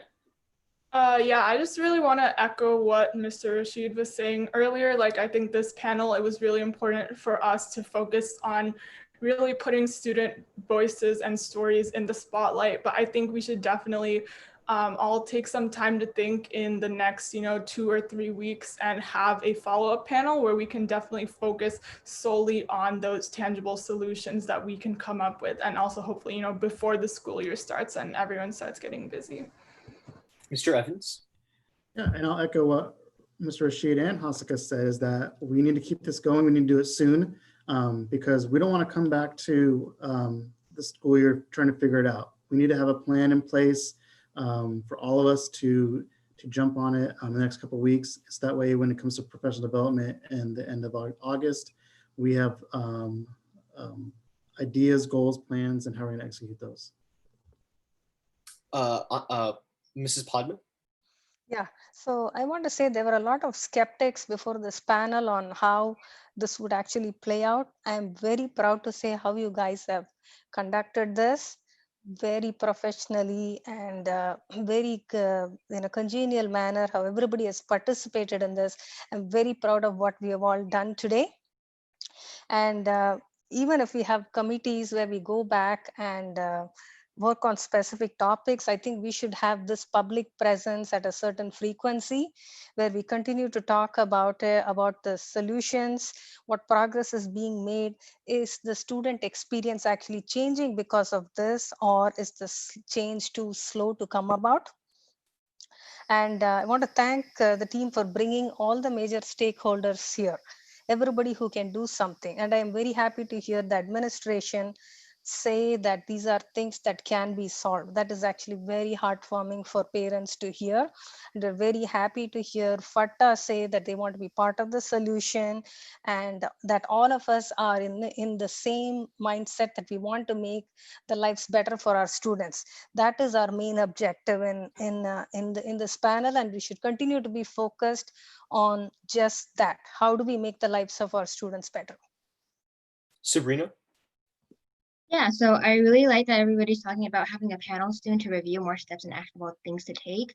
I think something that we can kind of start thinking about, or like an idea to propose for like starting with the beginning of the school year, is, you know, starting off the year with actively facilitating conversations about mental health and race in the classroom, you know, on a regular basis, and involving students in the discussion to have them reflect on their own role within the school and community systems that perpetuate these, you know, issues that we've talked about a lot today. Making sure that that's something we're actively thinking about. Again, that kind of comes across with like, you know, having regular panels coming on, or having regular, like, you know, like Yusuf mentioned, a really enriching experience was having somebody come talk about the Rwandan genocide. And that's, I think, something we have to, you know, regularly discuss in the classroom and normalize that conversation to make sure that that's, you know, really being actively present on our minds. And I think having this be a regular thing would also really help in starting to create a safe space in the classroom. So, you know, something kind of like maybe a monthly discussion or check-in with students, I think would be a great way to really get started on that. And Mrs. Stelly? Thank you. Yeah, I'm always looking for tangible solutions when coming to something like this, because we want to walk away with knowing we have an action plan, essentially. And one of the things I heard repetitively was diversifying our English curriculum and our novels. And that is something that I want to look at at our school site, look at with our ELA curriculum council with the other English teachers in the district, and look at the district level as well, and see what we can do with that. So that's something that I definitely want to put forward as a tangible, something we can do, because there's been a lot of talk, a lot of good things shared, and we need an action plan, because we don't want to be here 2 months sharing this again. I don't think any of us want that. So I want to thank everyone for all their comments and listening through this and dealing with some hard stuff today, because this is hard. But I'm very proud of all of you guys, especially my students out there leading this. So thank you guys. Yeah, and just to conclude, I just want to thank once again all the panelists for coming out here today and really sharing a perspective for the last 3 hours we've been here, and as well as all the folks that tuned in as well via our YouTube live stream to really be a part of this conversation. You guys are doing a great favor to the MSJ community as well by being actively participative and engaged in these discussions, and I think that's really powerful. And I'd also really like to echo what Auntie Padma was saying as well about, you know, there are a lot of skeptics about this panel and about how this would turn out. But I think in and of itself, we should be super proud that, you know, students really came together and took the initiative to bring the MSJ community together and have these positive discussions moving forward and really coming up with ideas we can move forward. And I think student leadership in our education system is just so powerful and so crucial right now. And I think the fact that, you know, us students are organizing this panel, I think that is something we should all kind of be proud of, and that is already a tangible step forward that I think we should all really be happy about. And I'd also just like to mention, you know, how good the discussions were. I mean, we didn't have a lot of guiding to questions, but a lot of these discussion just happened organically, and we all had a lot of great perspectives and thoughts to share, but we also really took this moment as an opportunity for self-reflection. And I think echoing a lot of what folks were saying here today, I think we really need to keep this momentum and this conversation going. And I think a future panel and a future discussion in the coming weeks about tangible solutions and action steps moving forward will be very, very powerful. So to everyone here watching today, we'll keep you posted on how that develops and what that looks like. And once again, thank you all so much for tuning into this first panel, which we hope will be one of many in the future to come that are completely student-led and student-organized. And thank you everyone again for taking the time out of your days to really be here and really come together as a community to reflect. And this first discussion, this was the first step of the larger picture. We came together, we shared student stories, we shared student perspectives, we came together to heal as a community. Now it's really time for step 2, which is how can we move forward with this and take the stories we've shared and translate that into tangible action. So once again, really, really happy everyone for coming out here today. And as a student and representing all the student leaders here today, I can really say that I think we're really happy, very positive and very, very optimistic of the future ahead and moving forward toward real tangible change at MSJ. So once again, thank you all for coming out here, and great panel, guys. One final note, we made a little feedback form about the panel, your thoughts on it so far, and I'm sending it in the Zoom chat. So if you guys could all fill this out after you leave, that would be really great. Okay. And